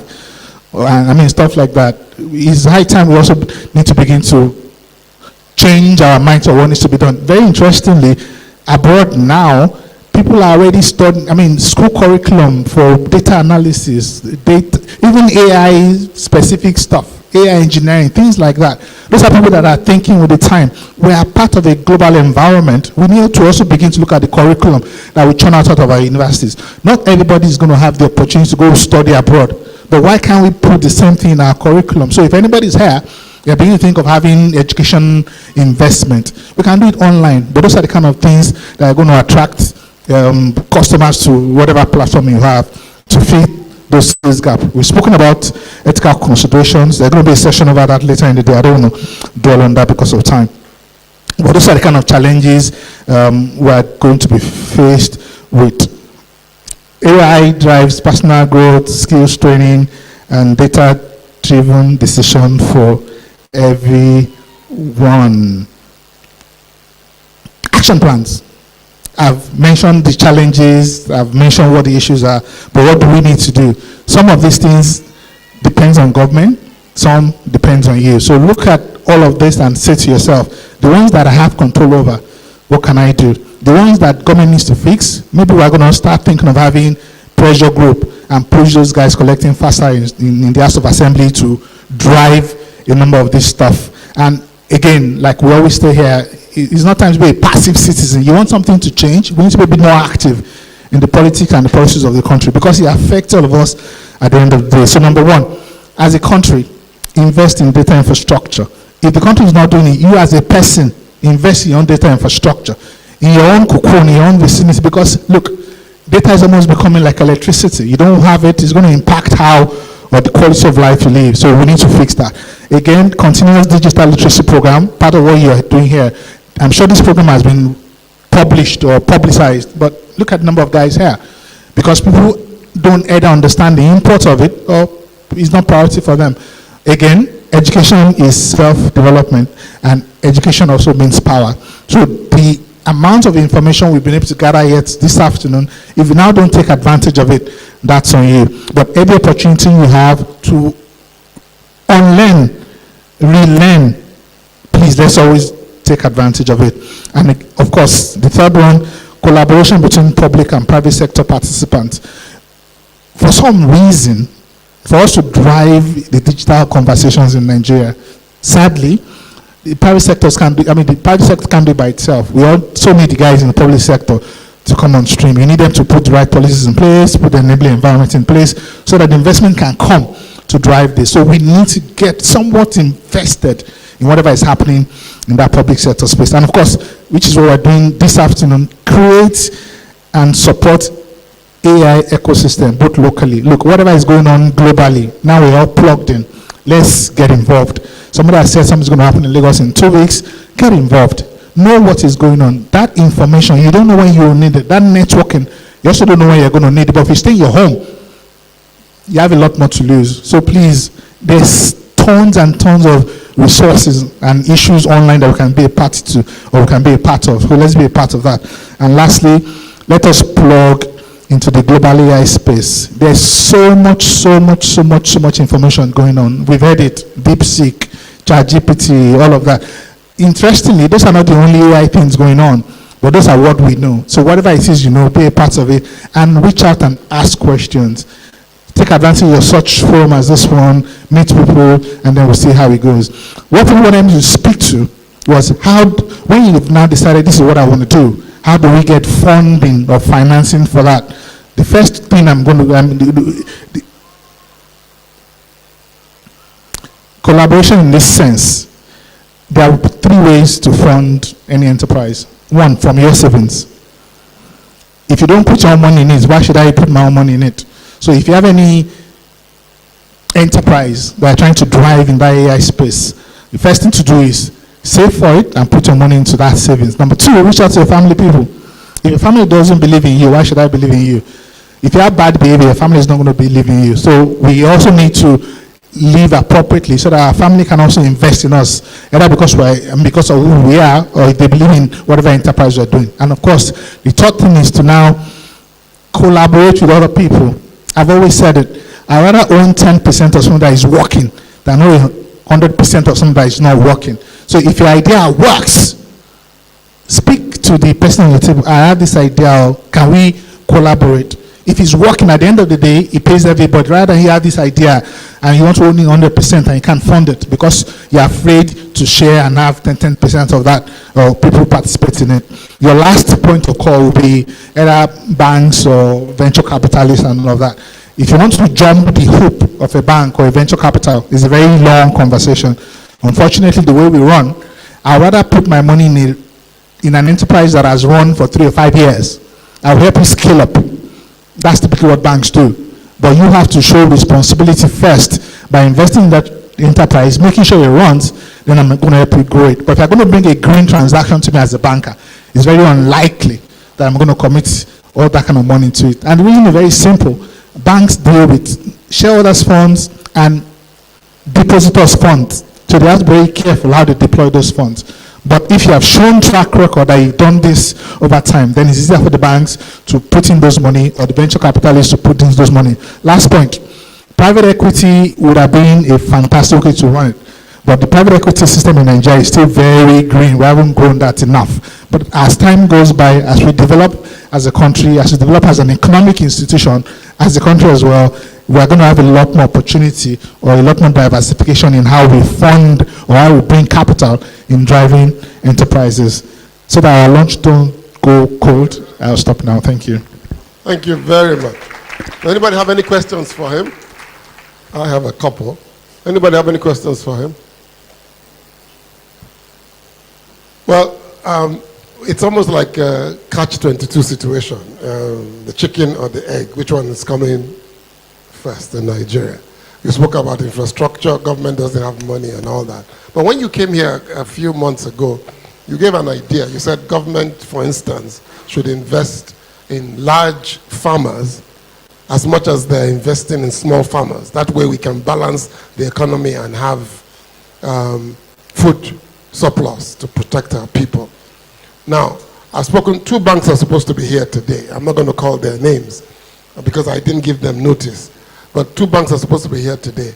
And my question to the banks was, do they have anything that they're even introducing, because they can shape the minds of people to say, we are available to help you implement AI or tech into your business. I know Access Bank is doing that now, but they only started maybe a year or 2 ago. You know, is there any shift in the industry right now where you work towards AI, and how does it relate to your customers? So the way the industry runs, the bank is responsible to three people. Number one, in order of priority, is the regulators, because those guys can yank up your license, and that's the end of the story. So anything you do, you have to have that at the back of your mind, that my regulators are watching me. And how did regulators watch you? There are ratios you have to keep to as a bank. Meet those ratios. When you have that at the back of your mind, the next guys you are responsible to are your shareholders. Now, the third guys is the public that is going to invest in your business. And why do those public guys invest? They invest based on your performance.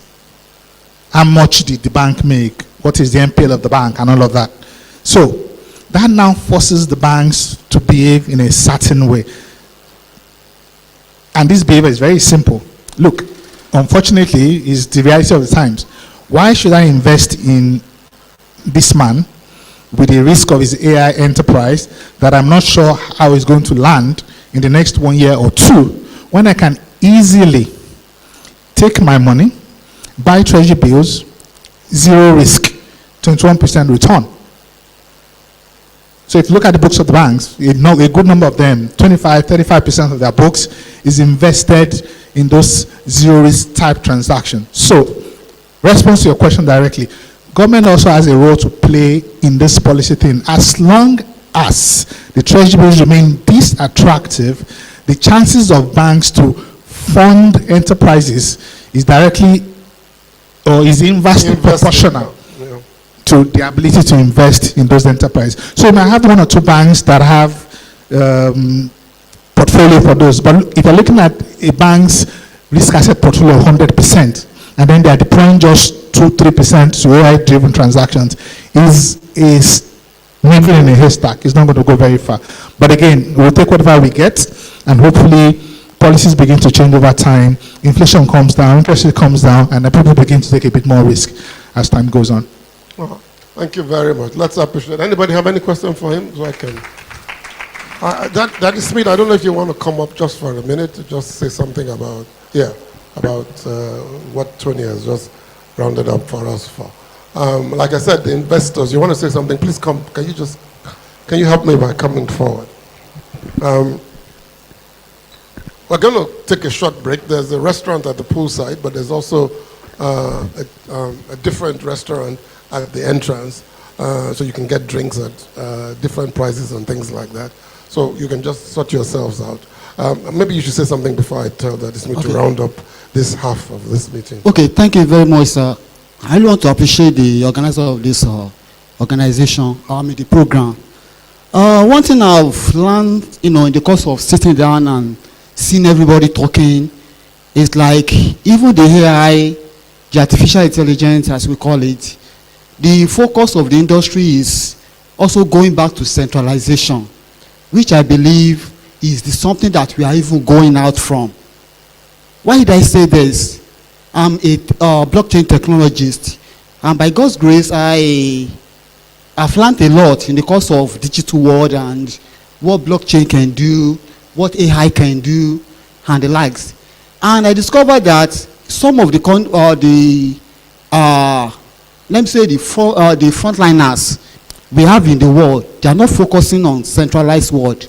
In fact, they even give a centralized world a grace to come and learn from them. But each time I see people talking on how they can program with governments, why this is actually telling government that what we are doing is actually of less value.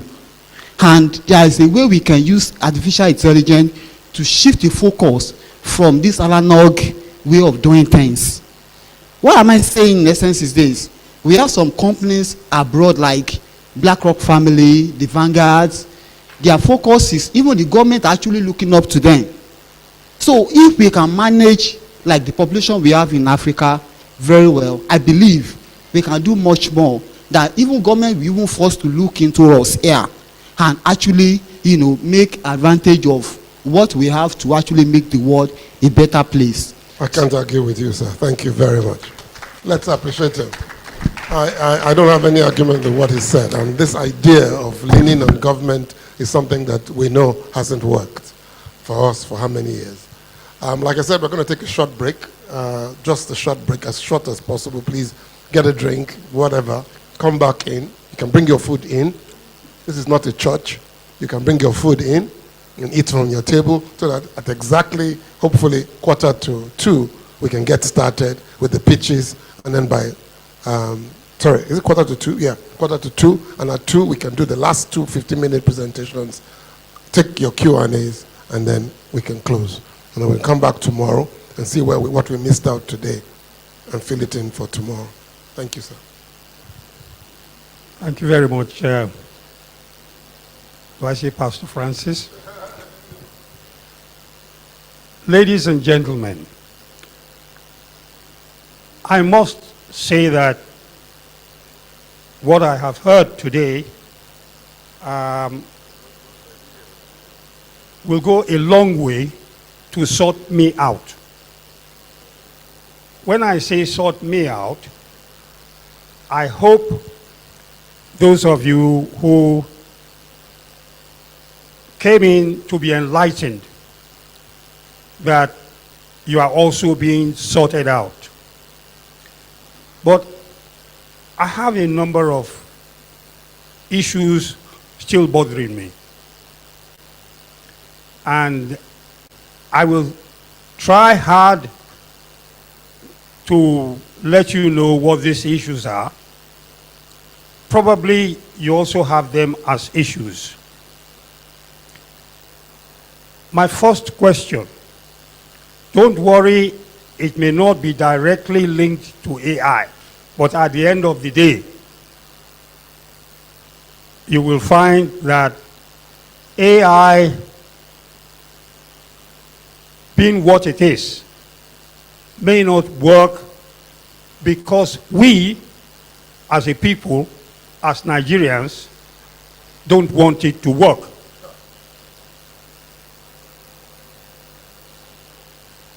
Dr. Adegbola spoke a lot, and I have learned a lot from him as well. Let us take the Yoruba language. I don't want to give a lecture, so maybe I better just... There are issues that I wish I had time for us to discuss. But take the Yoruba language. Take Ifa. Now we are talking of AI. There are linkages. And if we, as Africans, let me come nearer home. If we, as Nigerians, must first learn to speak English before we do any other thing, and try to use English, my little one who is sitting there, I wish she were brought up, or she will be brought up with Yoruba, or Hausa, or Igbo. And then you think. But we, Africa, we have issues, we have problems. But we must sit down seriously and think out of the box, and we should realize and think of what we want for ourselves, and not look to China and look to America to find solutions. Now, America is in a different ball game now, so don't let's look that way. It still has to look after itself. But I would like to, on behalf of all of you, I'm not here to give vote of thanks, but I say to those who have spoken about AI, thank you very much. We have a lot to learn, and we will get there. Thank you. Thank you very much. Thank you very much. There's some coppers here. I want to thank the coppers who came all the way from camp. Thank you so much for keeping your word. They said they were coming, they came. We appreciate them. And those of you who've registered online, again, scan the barcode, get information. We'll upload the PowerPoints so you can download them. But let me just say this before we take a break. Unfortunately for us, AI is causing new problems because it's putting the successes of Andela and so on and so forth at risk. Because at the end of the day, coders and those type of people are not going to be needed as much from this part of the world, paid in dollars. And so we have to think outside the box, like Daddy Smith has said. We have to sit down and say, how can I use this to bless people? And I'm happy the coppers are here. One of my challenges to the coppers was, if you come for this 2-day conference, you must go back to the youth corps camp and apply what you have learned in improving the life of coppers that are coming after you. I think that's a great place to start, because the biggest opportunities are still within our people who are suffering. I go to the market and I'm shocked to see a woman who has a POS on her phone and she's simply using another phone to serve her as an internet server. It's amazing to see these market women who have no idea. Now, if they can do that with the limited technology and power that we have, imagine what they can do when we introduce them to AI. And so I'm asking you to think about this in a personal manner and hope you can apply it in your life. Like I said, we'll take a very short break just to allow you to get a drink, stretch your head. Toilets are behind me over here. And then we should be done in 45 minutes when you come back. We're having people zooming in from America. The challenge we have with them is that they're 7 hours behind us. And so we just want to wait till 2 before we ask them to speak, so they don't have to get up too early. And one of them is from India and descent, but he's very powerful on Bitcoins. We want to see what he's going to say about that. And then finally, there's a gentleman, Technology Times, he will speak first, who has completely used technology to leverage journalism. And we hope some of you can begin to look at that. Imagine if we add AI to it. So thank you very much. Good afternoon. And quickly get something and please get back here in 15 minutes. All right? Some of you look as if you're not getting back. The way you carried your bag, it's as if you're so please, I'm just joking. Just please go have a drink and something. And then our guests, please, our speakers, we've made arrangements for your lunch and drinks. So please, they'll make them available to you in the next few minutes. If you just sit on your chairs, they'll bring it and take care of you. Please feel free to bring your food inside, like I said. Buy your food, come back inside, get a drink. 15 minutes, we're starting.